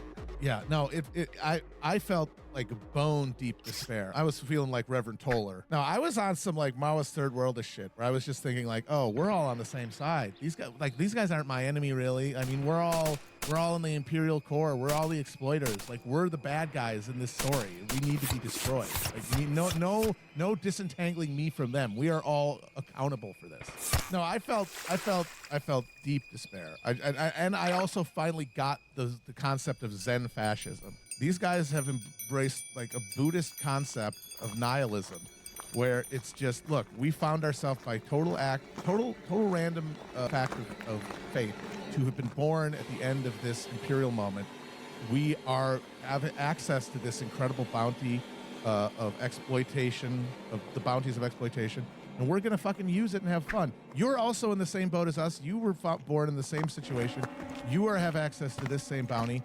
Why don't you just enjoy it? Yeah, everything's gonna die. Everyone's gonna die. Sure, it's not sustainable, but we're gonna be the last to die. So why not enjoy it? Why fight against it? And I actually finally got the point of all that hypocrisy mongering that Republicans do, where they say, oh, you drive a car.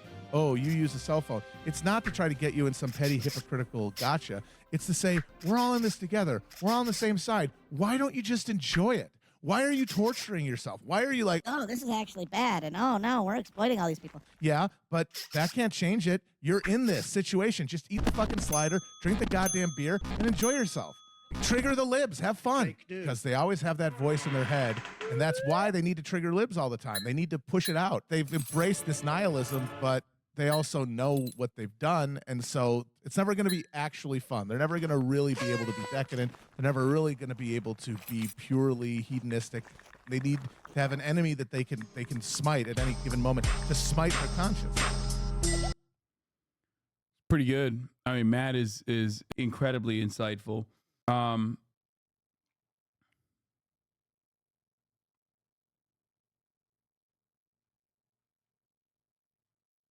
Yeah, amazing takes. They aren't nihilistic. Wait, what do you mean? In my opinion, there are very few people that are involved in American politics at the death rattle of empire that aren't deeply nihilistic. Literally, listen to the fucking conversations that we're having amongst liberals about Gaza. Okay? You are insane. Like, liberals literally keep telling you to shut the fuck up. Shut your stupid ass mouth up about fucking death and destruction in the Middle East. Like, just don't. You're fucking the bag up. You're ruining it for us. We're running a joy campaign on a daily fucking basis. And it's like, it makes no sense. It makes no sense because, like, our entire economy at this point is geared towards churning out these outcomes, okay? Permanent genocide of the third world. There is nothing else, okay? All of those good jobs are in weapons manufacturing. Ironically, of course, even the fucking people that work at those defense industries on the worker side, on the labor side, they don't even get paid well, okay? As well as they used to at the very least. It's all fucking executives. It's all the same financialized garbage, okay? That's why Boeing planes keep fucking exploding and their doors are falling off the hinges, okay? Because everything is about turning over, eking out marginal profits year over year and improving shareholder value. Particularly in your must-win state of Pennsylvania. Sure. Do you still want to ban fracking? No, and I made that clear on the debate stage in 2020, that I would not ban fracking. As vice president, I did not ban fracking. As president, I will not ban fracking. In 2019, I believe, in a town hall. Like, please just at least do the thing. Like, at least be like, listen, like, I think I think that, like, there's an endpoint to this, and the fucking oil barons recognize that endpoint. That's why they keep buying fucking renewable energy companies, because obviously there is a finite amount of fucking fossils in the ground. Like, you think this shit's forever? What are we doing? It's not forever. We got to transition out of it in order to both save the fucking environment, because whether you like it or not, we're not going to fucking Mars, okay? We are not gonna live in Mars. We are living on Earth, and we're fucking ruining the planet that we're living in. Like, you might not recognize it. You might go, la, la, la, I can't hear you.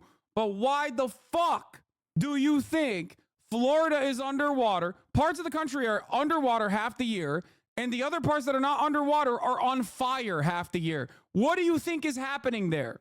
Like, the earth is screaming bloody murder. We're living on top of it, and we're acting like, it'll be fine.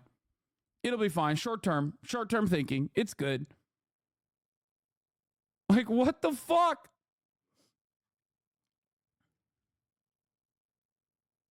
Paul, you said you were asked, would you commit to implementing a federal ban on fracking on your first day in office? And you said, there's no question I'm in favor of banning fracking. So yes. So it changed in that campaign? In 2020, I made very clear where I stand. We are in 2024, and I've not changed that position, nor will I going forward. I kept my word, and I will keep my word. What made you change that position at the time? Well, let's be clear. My values have not changed.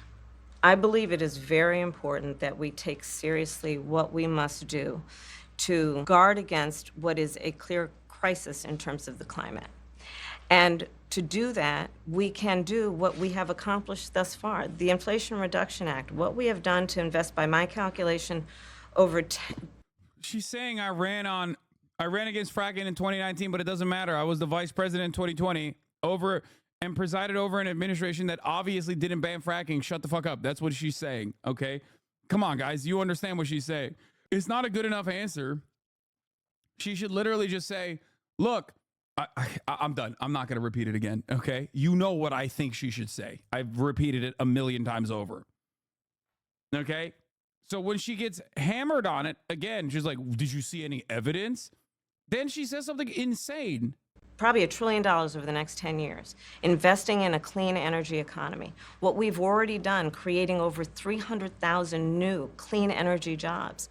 That tells me, from my experience as vice president, we can do it without banning fracking. In fact, Dana, I cast the tie-breaking vote that actually increased leases for fracking as vice president. So I'm very clear about where I stand. And was there some policy or scientific data that you saw?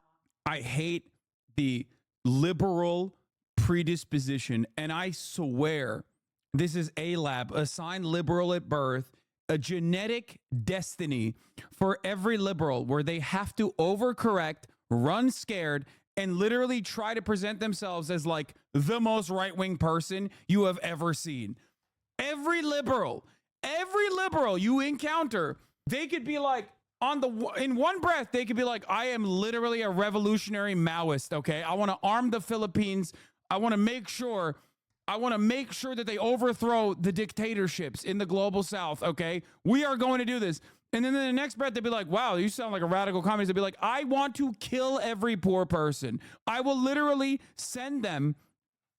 I will put them on an assembly line and I will melt them inside a factory so we can use them as biomatter. Like, how? Just fucking have like a consistent through line and a vision for how you are going to fix the future of this country. Holy shit. Like, the first sight of like marginally right-wing resistance to a liberal, they immediately become Hitler, okay? It's crazy. Like, she's like, I literally cast a tie-breaking vote. I love fracking, okay? The children must drink from the fountain of oil. I love fracking. I literally dream about fracking. I want to frack the most. It's like, dude, you don't have to say that. You don't have to say any of that shit. The fuck's wrong with you? I will make the water fountain scream. You will be able to light those shits on fire like in Texas when I'm done with this country. I will frack so hard. You want it? You want the phone? Here. That you said, oh, okay, I get it now. What I have seen is that we can grow and we can increase a thriving clean energy economy without banning fracking. Okay. Another issue, big one, is immigration. Mm-hmm. As vice president, you were tasked with addressing the root causes of migration in southern countries and northern part of Central America. The northern part of Central America that affects the southern border of the U.S. Mm-hmm. During the Biden-Harris administration, there were record numbers of illegal border crossings. Why did the Biden-Harris administration wait 3.5 years to implement sweeping asylum restrictions? Well, first of all, the root causes work that I did as vice president, that I was asked to do by the president, has actually resulted in a number of benefits, including historic investments by American businesses in that region. The number of immigrants coming from that region has actually reduced since we began that work. But I will say this, that Joe Biden and I and our administration worked with members of the United States Congress on an immigration issue that is very significant to the American people and to our security, which is the border. She's like, build the wall, build the wall, build the wall, build the wall. Immigrants are rapists. You're right. Dana, Republicans are right. We all know it. Guatemalans are entering our communities specifically with one goal in mind: stealing our jobs, stealing our groceries, stealing the homes, and also doing rape. Okay? Everybody knows this. We've already completely ceded ground to the Republicans on this insane fucking rhetoric. Build the wall. I'm a big advocate. We got to build the wall, okay? They took our jobs, brother. They are even taking our criminal jobs. Yeah. By the way, of course, a big part of the reason why there was a shit ton of more migrants coming over the border is the Trump administration making the economy scream by their own fucking words. This is what they did to Venezuela, while on the other hand, also offering TPS to Venezuelan migrants. That's why so many fucking people are coming from these places that are unimaginably sanctioned to fucking hell. And, you know, great stuff overall. But hey, let's not get into that. That's a totally separate issue. Let's get back to what she's saying. And through bipartisan work, including some of the most conservative members of the United States Congress. Why is that a flex? You are a Democrat. You are running on a platform of change. You are a Democrat. Please, please, why are you saying this? Okay? Why are you? Oh my God. There is the irony here is that there is no fucking compromise in this situation. There is no compromise in this situation because it's just a pure right-wing bill. It literally has millions of dollars allocated to building a fucking stupid ass border wall that's not going to do anything. Okay? And it's ironic because not only is it not going to do anything, but they also actively fucking campaigned against it for like 8 years. Not even just 4. They actively campaigned against it during the Trump administration, and they kept talking against it even after the Trump administration was over. What the fuck? What are you doing? Congress. A bill was crafted, which we supported, which I support. And Donald Trump got word of this bill that would have contributed to securing our border. And because he believes that it would not have helped him politically, he told his folks in Congress, don't put it forward. He killed the bill, a border security bill that would have put 1,500 more agents on the border. And let me tell you something, the Border Patrol endorsed the bill. We definitely need that. We need 1,500 more agents on the border, dude. That's what we need. That's where the investment needs to be going to. By the way, notice how not a single American ever asked how we're going to pay for this when we're talking about beefing up our border security.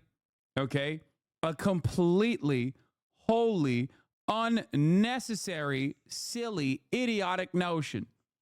Okay? Born out of right-wing hysteria and white supremacy.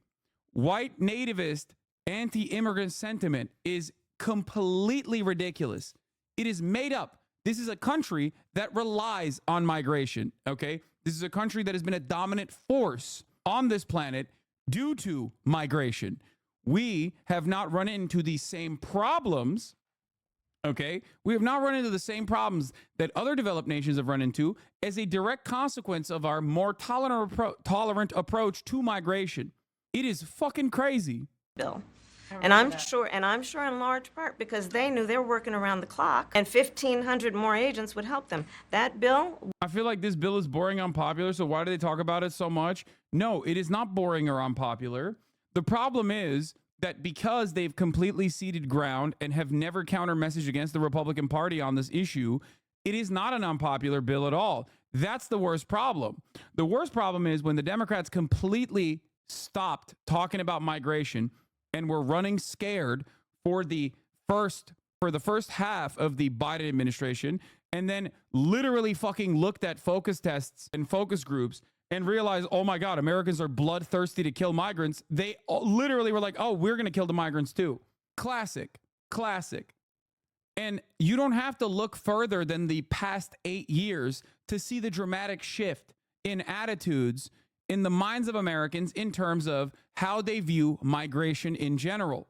4 years under the Trump administration, the media actively shat on Donald Trump and his policies. The media, liberal media, actively shat on Donald Trump.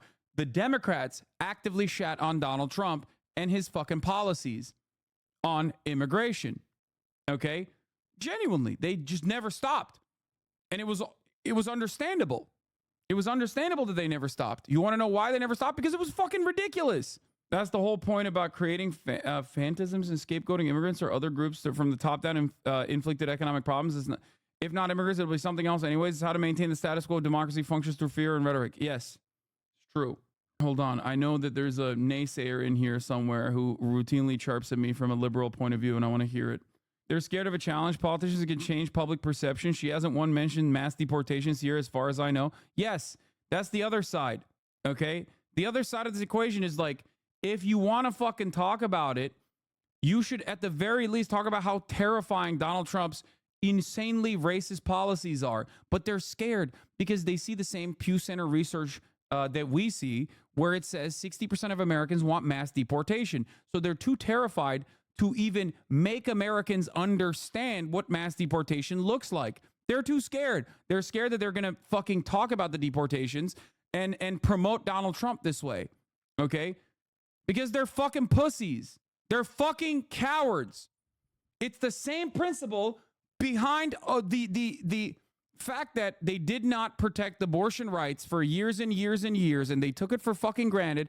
And until the very last moment where the Republican agenda actually kicked in and took away women's reproductive rights, did they start campaigning on it. And as a matter of fact, and once again, people forget this, Joe Biden and the administration didn't even want to run on abortion at all. Okay? That's how fucking stupid they are sometimes. They were forced into running on abortion because the groundswell approach, like the actual fucking grassroots mobilization that came in after women's rights were fucking restricted, was too large to avoid, too large to ignore. Republicans didn't take away women's reproductive rights. They put it into the hands of the states. Yeah, totally, dude. That's why every fucking state is like, what the fuck are you doing? We actually want to vote. We want to vote to enshrine abortion as a protected fucking medical procedure in our state constitutions. And then Republicans are actively working against that to try to take that off the ballots.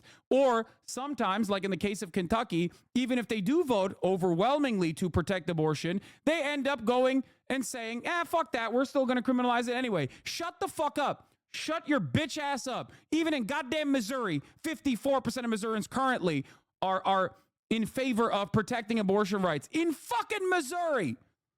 The fuck do you mean? Oh, it's they made it states' rights. Yeah, like states' rights to own slaves, right? Good one.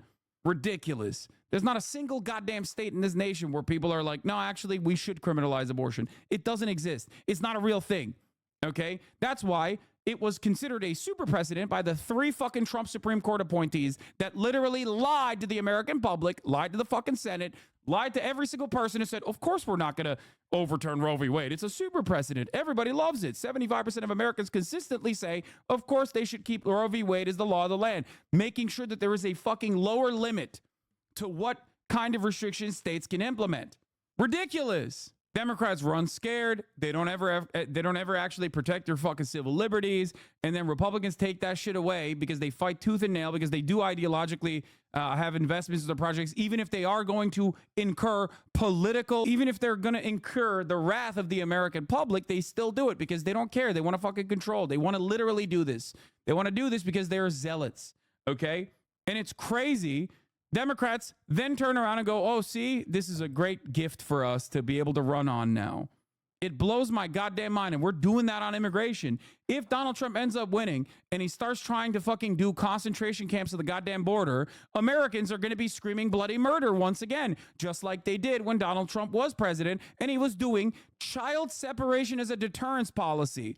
Okay? How quickly you forgot. But it will be far too late at that point. It will be far too late at that point. Okay? Because it will have happened already. And then the Democrats will sit there and fundraise off of that fucking death and destruction. This is what we do every single time, dude.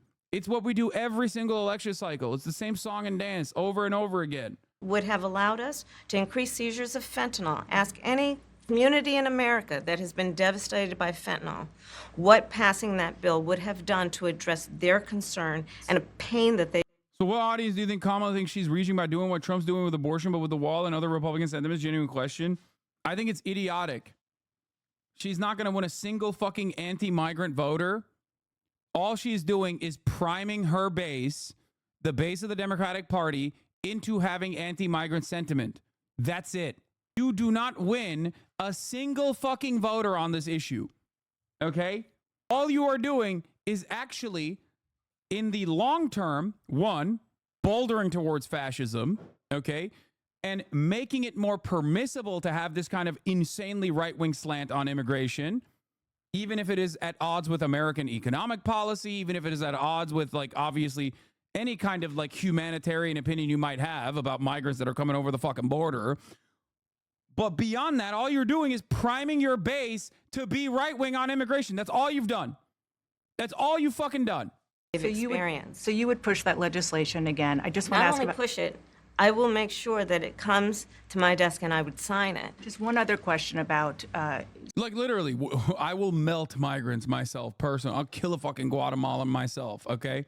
You don't understand how ride or die I am, okay? I love the wall. Build the wall. So dumb. What a fucking overcorrective nonsense. The best way to possibly talk about this, if you're locked in on this trajectory, okay, is obviously fucking 4 years ago. You should have perceived this being an obvious problem because this is a parachute for the Republicans. They use it every fucking 2 years, okay? Oh, there's another caravan coming over. Suspicious. Suspicious how there's another caravan coming over every fucking 2 years, dude. All of a sudden, it's the only thing you need to talk about. Oh my God. She is literally the child of immigrants, okay? What the fuck? It's so frustrating. October caravan. Yeah. Oh, yeah. Oh, yeah. Right now, immigration is like definitely much, much lower. So it's not even top of mind, but it will be. There are zero even centrist policies in that bill. It's just 100% Trump's bill. That's what people don't understand. This is the most anti-migrant bill since the Chinese Exclusion Act. It's also probably unconstitutional because he denies asylum claims without due process, which is against the U.S. treaty obligations that have even been ratified by the U.S. Senate. Oh, yeah. It's crazy. It is crazy to me.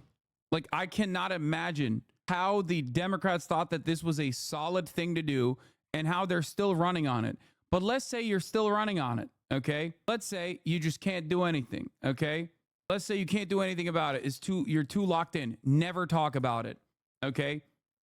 Never talk about it. When she fucking approaches you on the border issue, okay? Never talk about like, oh, I put forward this bill and Trump killed it, blah, blah, blah. He's cynically using migration. Just talk about how you are a child of migrants. America is a nation of immigrants. Donald Trump's fucking parents are immigrants, okay? Everyone's a goddamn immigrant here. What the fuck are we talking about? Like, it's ridiculous. It's completely ridiculous. These people are playing a formative role in the American economy, okay? I'm not going to play this fucking stupid ass game. Donald Trump wants to do mass deportations. They have people fucking waving mass deportation flags at the Republican National Convention. Do you understand how fucking insane that is? Not a single person has asked the question, how do we do that? Not a single person has asked the question, how do we pay for it? Not a single person is even thinking about the economic impact that it will have, even if you're not thinking about the humanity of it all. Because mass deportation means dragnets. Mass deportation means going in with militarized units, okay, BORTAC, going in door to door and nabbing as many fucking migrants as possible and as many people that they suspect of being migrants as possible. It means checkpoints. Okay, it means a two-tier two-tier legal system, a court process. And you obviously can't fucking mass deport 12 million to 15 million Americans, okay, people living on U.S. soil, without obviously speeding up this process. That means you're going to put 200 fucking people that you suspect of being Mexican in one courtroom and have the fucking judge go, all right, you guys are all guilty. You're all found guilty of being fucking undocumented. And then you're going to ship them off to concentration camps. That's precisely what this looks like. There is no other way of doing this other than Hitlerian Israel-style bullshit. Okay? That's it. That's what they want to do. But the problem is, no one is talking about this. No one on the Democratic Party side is even broaching the subject. It blows my fucking mind. Which I support. And Donald Trump, God word, their concern. Anyway. And a community in America that has been devastated by fentanyl, what passing that bill would have done to address their concern. The other part, oh my God, the fentanyl part. It's like, dude, are you stupid? Are you fucking, like, what happened? Did the cop gene kick in? Like, what's going on here? ACAB, assigned cop at birth? Like, is your brain okay? You're saying fentanyl? Like, we're gonna, like, you're not even describing how fentanyl is apprehended at the fucking border, okay? It has nothing to do with undocumented immigration at all, okay? That is a lie. It is American citizens that are trafficking fentanyl into this country. American citizens. 90% of all drugs apprehended at the border come in through regular points of entry. And 84% to 90% of all of those people who are apprehended are fucking American citizens. They are the people trafficking the fucking drugs. What are you talking about? It's not Guatemalan migrants that are fucking crossing the border with fentanyl in their pockets, dude. Jesus Christ. I gotta pee. And a pain that they've So experienced. you would push that legislation again. I just want to Not ask only about push it, I will make sure that it comes to my desk and I would sign it. just one other question about something that you said in 2019 when you first ran. There was a debate. You raised your hand when asked whether or not the border should be decriminalized. Do you still believe that? I believe there should be consequence. We have laws that have to be followed and enforced that address and deal with people who cross our border illegally, and there should be consequence. And let's be clear, in this race, I'm the only person who has prosecuted transnational criminal organizations who traffic in guns, drugs, and human beings. I'm the only person in this race who actually served a border state as Attorney General to enforce our laws, and I would enforce our laws as president going forward. I recognize the problem. Generally speaking, how should voters look at some of the changes that you've made, that you've explained some of here in your policy? Is it because you have more experience now and you've learned more about the information? Is it because you were running for president in a Democratic primary? And should they feel comfortable and confident that what you're saying now is going to be your policy moving forward? Dana, I think the most important and most significant aspect of my policy perspective and decisions is my values have not changed. You mentioned the Green New Deal.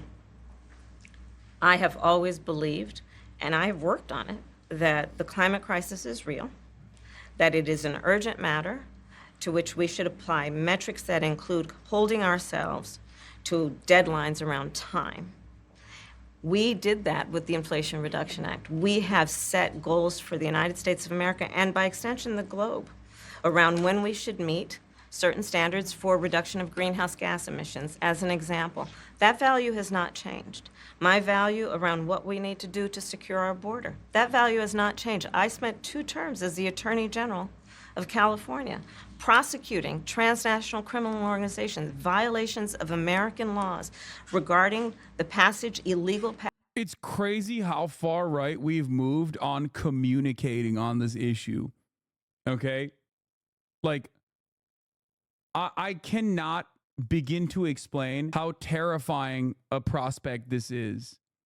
Okay? We are literally conflating migrants with transnational gangs. We are conflating migrants with criminals. Okay? drug traffickers, kidnappers. It's because there isn't a left-wing electoral threat, so they feel free to become Republican light. Yeah. It is fucking nutty, dude. It is nutty how fucking far right we've become on this issue as a nation. It is nutty how far the Democratic Party has, how far right the Democratic Party has become on this issue.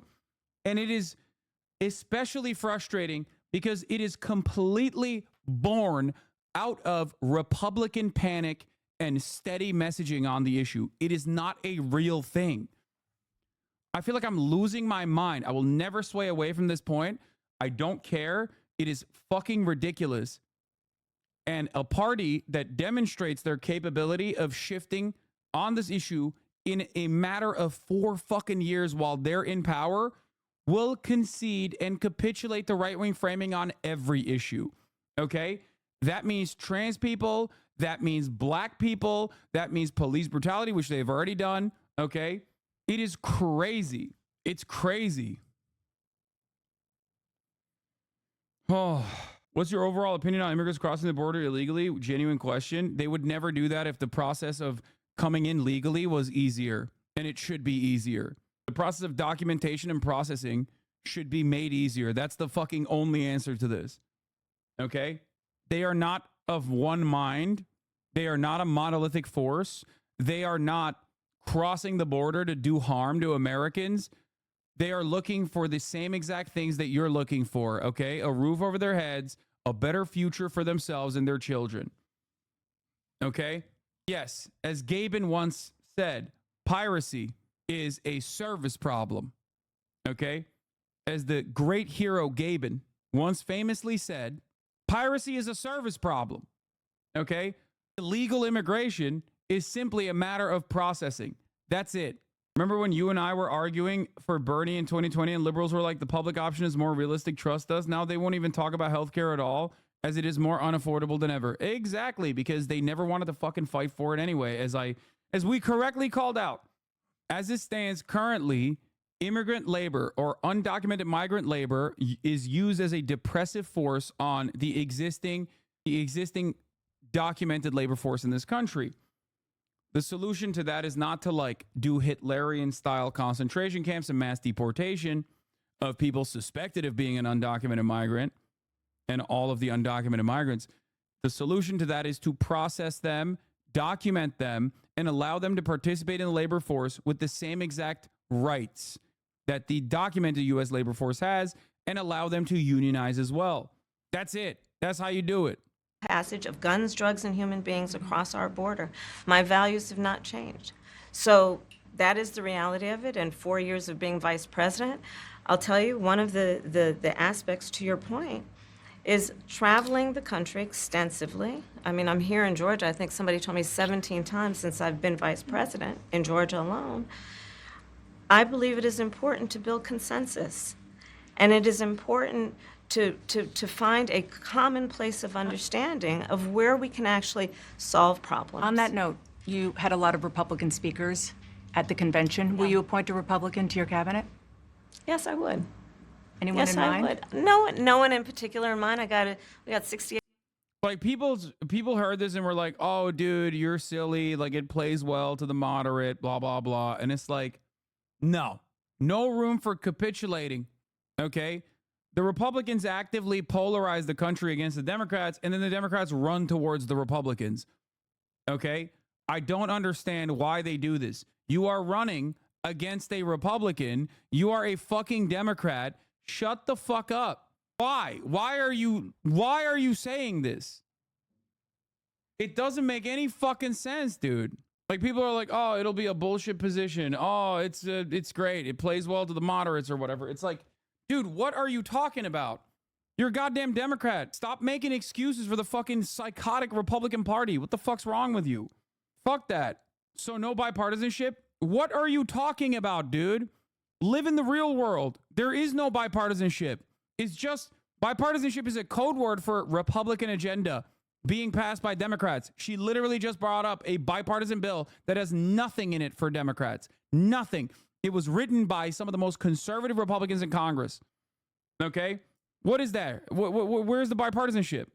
Bipartisanship does not mean you are pushing a right-wing bill written by Republicans that will enact the Republican agenda, but you're a Democrat pushing it, so all of a sudden it's automatically bipartisan. What are you talking about? And it doesn't make sense that you're smiling and thinking fondly about the idea of like a Republican in your cabinet, okay? Because every other moment when you're running up against the Republican Party, you're openly communicating that these guys are demons, that they took away your abortion rights, that they literally are doing Project 2025. So that doesn't make any sense. It doesn't make any fucking sense at all. You're like, these guys are all trying to create this incredibly complex system that will destroy the regulatory agencies. They want to do Project 2025. They want to do checkpoints for abortion in states so they can catch people fucking doing interstate travel to go get an abortion. And then you're like, but some of them are very nice and I would like them to be a part of my cabinet. Like, what are you saying? This question is also never really presented to the Republicans, by the way. They asked fucking Joe Biden this question. They asked Hillary Clinton this question. They asked Obama this question. They all did it. They all also, to a certain degree, will either keep the Republicans that were appointed or put Republicans in the cabinet. But it's like the Republicans never do that shit. Where's the goddamn Democrat in the Republican leadership? Where's the goddamn Democrats in the Republican cabinets? As a matter of fact, they literally are so far right, sometimes they call the Republicans in their existing cabinet Democrats or rhinos. Remember fucking Jim Comey? RFK, come on, guys. Come on. We're having a serious conversation, okay? We're having a serious fucking conversation. Please be for real, okay? Oh, RFK, sure. Jesus Christ. 8 days to go with this election, so I'm not putting the cart before the horse, but I would. I think it's really important. I have spent my career inviting diversity of opinion. I think she's just trying to stop the vitriol and bring people together, which I hope is something that can happen, but she's not doing it the right way. No. There is no stopping the vitriol and bring people together. This is a dumbass fucking argument. Dog, you know who else tried to do that? Joseph Robinette Brandon. And they said he was either brain broken, which he was, and an doddering old fool, or when he was able to fucking get the drug cocktail correct and actually had like a solid speech, they would say he's scary and is calling the rest of the country animals and fascists, which they are. FDR brought the country together by beating the Republicans into the fucking dirt. Exactly. Also, diversity of opinion is insane. For a Democratic presidential nominee to say diversity of opinion is crazy to me, okay? I'm old enough to remember the Gamergate era online. Diversity of opinion is a right-wing op, okay? It is a way to sneak in Nazis into the conversation. That's why you only heard people say, what about the diversity of opinion, from fucking straight up. And I'm not saying like, oh, Republicans are all fascists, they're all Nazis. Like actual white supremacist Nazis who fucking call themselves openly white supremacist Nazis say, what about the diversity of opinion? Okay? The diversity of opinion never includes any kind of actual fucking socialists or any kind of actual leftist attitudes, okay? It only goes far right. The same principle behind free speech, okay? They love saying free speech only when it's Nazis. And I think it's important to have people at the table when some of the most important decisions are being made that have different views, different experiences. And I think it would be to the benefit of the American public to have a member of my cabinet who was a Republican. I want to ask you about your opponent, Donald Trump. Okay. I was a little bit surprised. People might be surprised to hear that you have never interacted with him, met him face to face. That's going to change soon. But what I want to ask you about is what he said last month. He suggested that you happened to turn black recently for political purposes, questioning a core part of When's she going to start talking about Israel, man? your identity. Yeah. And he Same old tired playbook. Next question, please. Oh, by the way, banger. That was a banger, okay? Props where props is due, okay? Kamala Harris does not step on these fucking landmines at all. Straight up. She doesn't play that game. I really respect that. That is actually one of the things that she has actually deviated away from the Hillary Clinton style of campaigning that I do appreciate. I think like the Joseph Robinette Brandon method kind of forced the Democratic Party's hand into like dropping the fucking identity shit. Like, no more I'm with her, no more fucking glass ceilings nonsense, no more like, oh, he's attacking me. I said this before. They should never do that. They should never talk about that unless it is directly about tangible policies, okay? The way that people are harmed by these kinds of attitudes being demonstrated by Republicans, because it leads to awful right-wing policy solutions that end up harming half the fucking country. Okay? It's great. She didn't play that at all. Okay?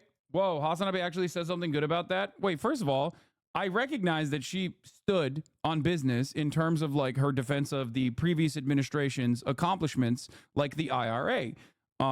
That was good. I think she did a good job with that. And this is another thing that she's doing a good job at. I am not like anti-Kamala Harris unconditionally because I fucking hate her. I am critical of Kamala Harris because I demand more from people that I might end up voting for, okay? Not to say that I am, mind you. I am not saying that at all. Anyway, let's continue. That's it? That's it. Okay. Let's talk about some foreign policy issues that would be. Yeah, that was good. That was a great answer. I don't play that. Fuck that. Whatever. Because guess what, dude? And I've thought about this a lot. It's because she's not a white woman, okay? Or also a narcissistic white woman. That's where Kamala Harris's lived experience comes into play, okay? As a black woman in the United States of America, she knows she can't be like, oh, I'm going to be the first black woman to be in power and think that that is going to be a successful narrative. Whereas Hillary Clinton, as a narcissistic, conservative white woman, literally thought she could be running on this like, I'm with her. I'm putting the team on my back. Vote for me just because I'm a woman.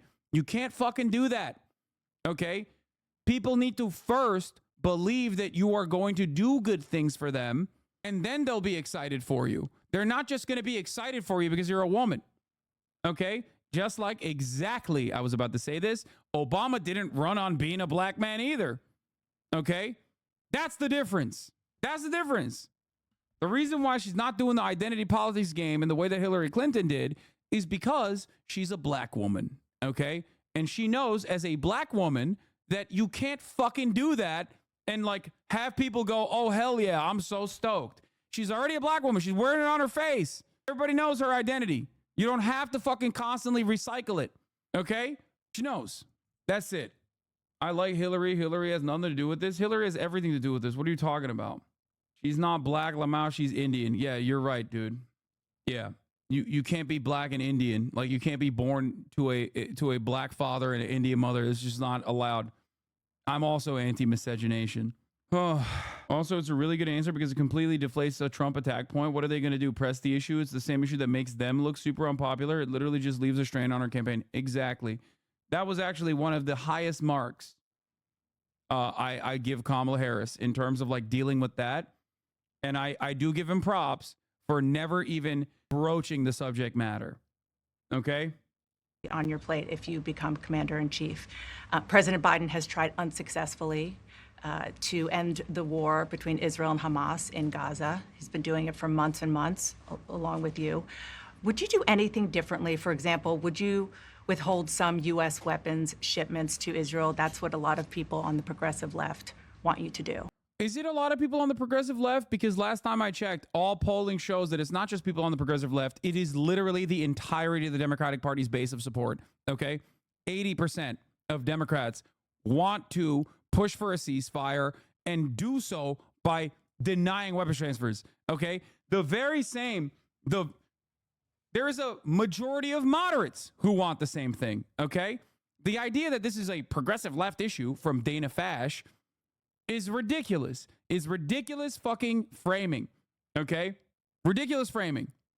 Let's hear what she has to say here. We might not like it. No, I already know. I listened to this last night live. I fucking hated it. It was awful. Let me be very clear. I'm unequivocal and unwavering in my commitment to Israel's defense and its ability to defend itself. And that's not going to change. But let's take a step back. October 7, 1,200 people were massacred. Many young people who were simply attending a music festival. Oh, Women were horribly raped. As I said then, I say today, Israel has a right to defend itself. We would. you should have said Israel had a right to defend itself, not the way that it is right now. That would have been a banger. That would have actually cut away from Biden in a very meaningful way.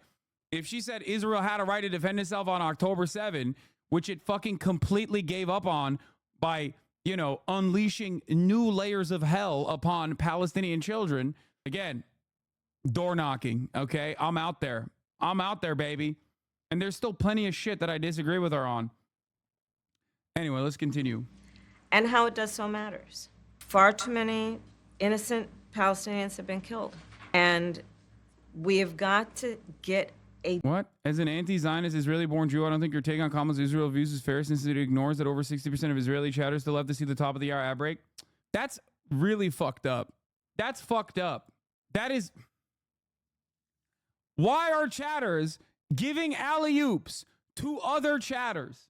Y'all are fucking coordinating, okay? I don't like it. I don't like it at all. I don't like the coordination. I don't like that you guys are organizing. How about you organize for a better future? Not organize to fucking serve ads at the top of the hour. How about that? That's crazy. That's crazy. Motherfuckers doing teamwork in here. That's bullshit. At the top of the hour, there's a 3-minute ad break. If you no longer want to see those ads, all you need to do is subscribe, which you could do for $5 or $6 or for free with a Twitch Prime. Or you can get gifted a sub. If you're lucky, use a 3-minute ad break now. Do you support policies like promoting sex changes for children? What? What the fuck are you talking about, dog? What are you talking about? Where on the planet do you think this is happening? Okay? There's not a single place on the planet where there is sex changes happening for children, okay? You might be thinking of like medical procedures, such as after consulting with medical professionals. I saw on Twitter, I'm Brian Kill Me. Thank God that the people making decisions usually aren't people who go, I saw something on Twitter and I believed it. Do you think Kamala handled that question well, given the pressure of AIPAC? Fuck no. And suck my dick, AIPAC. Okay? AIPAC can suck me from the back and the front. No. Kamala Harris is doing a horrible job with this. This is like one of her weakest fucking angles, in my opinion. What the fuck is AIPAC, bro? What are we doing? A foreign lobby is supposed to be holding us at gunpoint, like holding our politics hostage? Get the fuck out of here. No. A deal done. We were in Doha. We have to get a deal done. This war must end. In the meantime, and we must get a deal that is about getting the hostages out.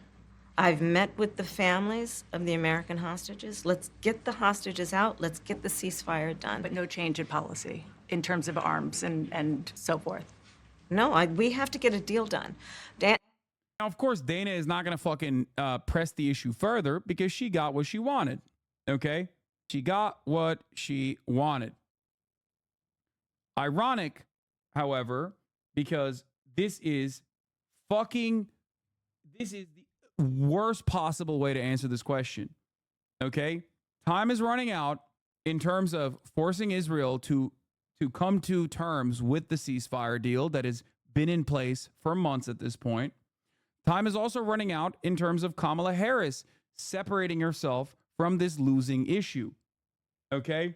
Joe Biden has been objectively unpopular on this. Donald Trump was beating Joe Biden by double digits on the issue of Israel. Okay? He benefits quite a bit from not having to be the president presiding over the situation. Okay? And that is precisely the reason why people make up their own opinions. People project their own opinions onto what Donald Trump will do in terms of Israel. Okay?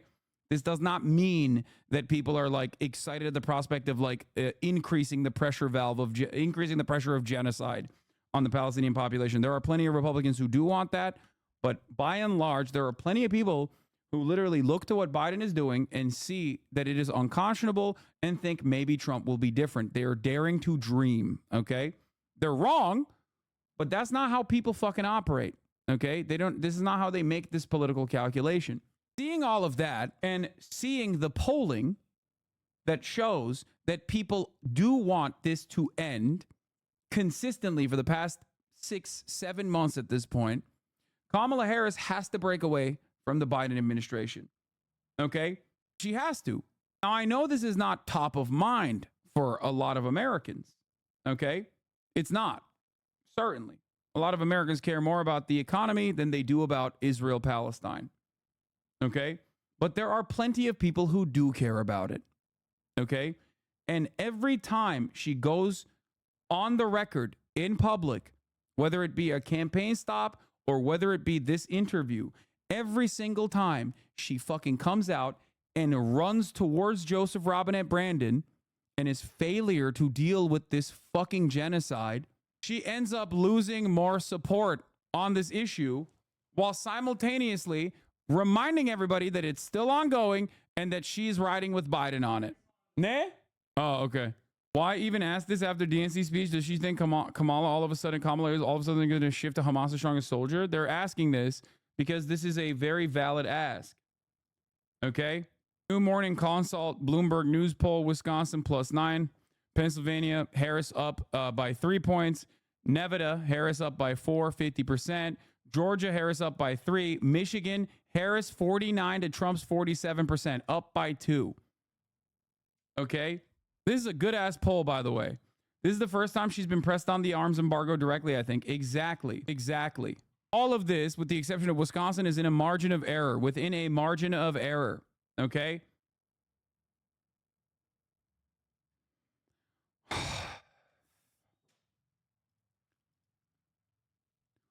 All the while, Israeli military launches a fatal airstrike on humanitarian aid convoy in Gaza. All the while, there is consistent polling that shows that in swing states, she would be picking up voters and losing none if she were to change trajectory, if the administration was to change trajectory on Israel, and if she were to at least communicate that she's willing to change trajectory on Israel. Kamala Harris just stated far too many innocent Palestinians have been killed, yet she won't withhold U.S. weapons to Israel. A new poll suggests Democrats would gain swing state votes by changing policy and withholding weapons. Okay? The YouGov IMEU policy project poll found that over a third of voters in Pennsylvania, Arizona, and Georgia are more likely to vote for a Democratic nominee who pledges to withhold weapons to Israel. Okay?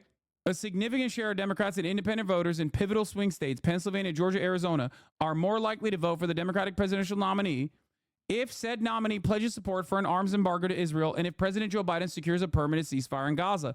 The findings come from a new polling commissioned by the Institute of Middle Eastern Understanding Policy Project conducted by YouGov. In Pennsylvania, 34% of respondents said they would be more likely to vote for the Democratic nominee, okay, if the nominee vowed to withhold weapons to Israel, compared to 7% who said they would be less likely. The rest said it would make no difference. In Arizona, 35% said they'd be more likely, while 5% would be less likely. And in Georgia, 39% said they would be more likely, also compared to the 5% that said they would be less likely. Understand, okay? Understand that I've been saying this for months now. There is not a single person that is a likely Democratic Party voter that literally is saying, guess what? Permanent genocide in Gaza, or else I'm no longer supporting the Democratic Party. There are, however, hundreds of thousands of Americans who are like, if you stop the genocide, I will vote for you. Okay? The fact that these guys are going after fucking Nikki Haley voters and like what they perceive as like the Adam Kinzinger vote, okay, which is like 8 total fucking people, and completely casting aside hundreds of thousands of fucking voters in key states is mind-boggling, okay? Similar results were found where respondents were asked separately if they were more or less likely to vote for the Democratic nominee if Biden called for an end to U.S.-funded weapons to Israel or if the U.S. president secured a ceasefire. The results were particularly stark when looking at the response by those who voted for Biden in 2020 and are currently undecided. In Pennsylvania, 57% of such voters said they'd be more likely to support a Democratic nominee if they pledged to withhold additional weapons to Israel for committing human rights abuses, which is, by the way, the law. So, like, we are begging the Democratic Party to uphold the law that is currently in the books. For Joseph Robinette Biden to do this, all he would need to do is, this is illegal. It is illegal for us to send unlimited weapons to Israel. Okay? It is already a law in the books. In Arizona, 44% said the same. In Georgia, 34% said so.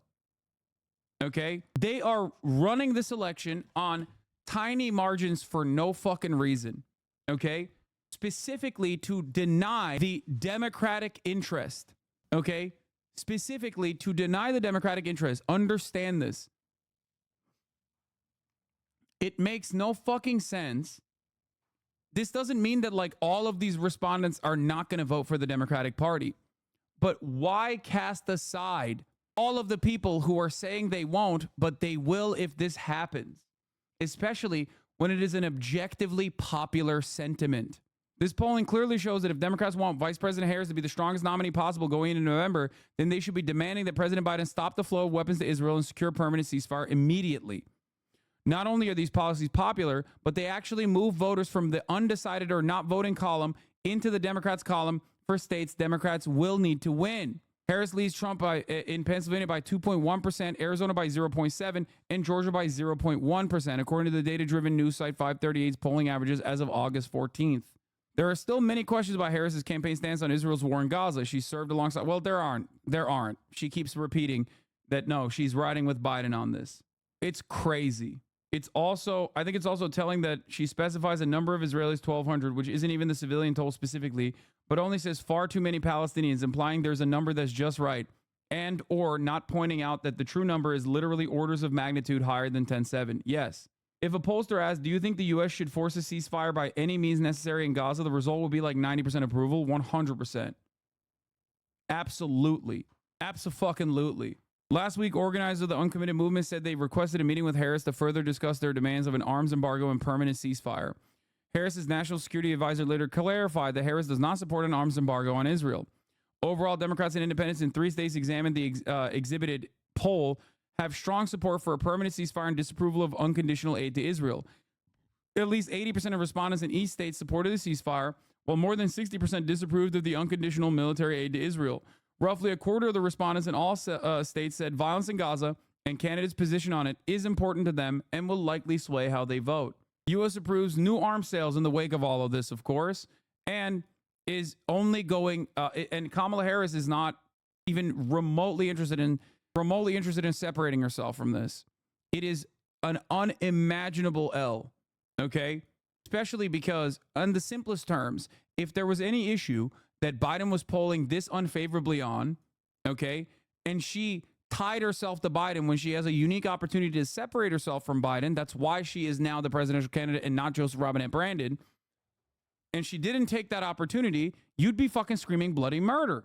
But on Israel, it's like everyone is too scared. Everyone's like, oh, well, the Dems probably know something we don't. Okay? The Dems probably know something that we don't. Okay? And this is important to understand. Okay? This is Kamala Harris saying she will disregard U.S. and international law by sending weapons to a government committing human rights violations. Okay? Far too many innocent Palestinians have been killed, but that she would not change policy on withholding even some weapons to Israel. This was my take on it. I said Kamala Harris is not going to separate herself from Biden on Gaza and straight up refuse an arms embargo on Israel to get them to agree to Biden's ceasefire proposal. It's something that large swaths of Americans want. Okay? Writing this from North Gaza, Hassam, Kamala Harris is a war criminal who's complicit in this genocide. Okay? So this is a journalist in Gaza. I saw the funniest thing I have seen so far. Liberals are even scolding Palestinians in Gaza who are surviving through the genocide being carried out by the current administration for not being critical enough of Trump. Interesting, noticing Hassam has not talked about Trump.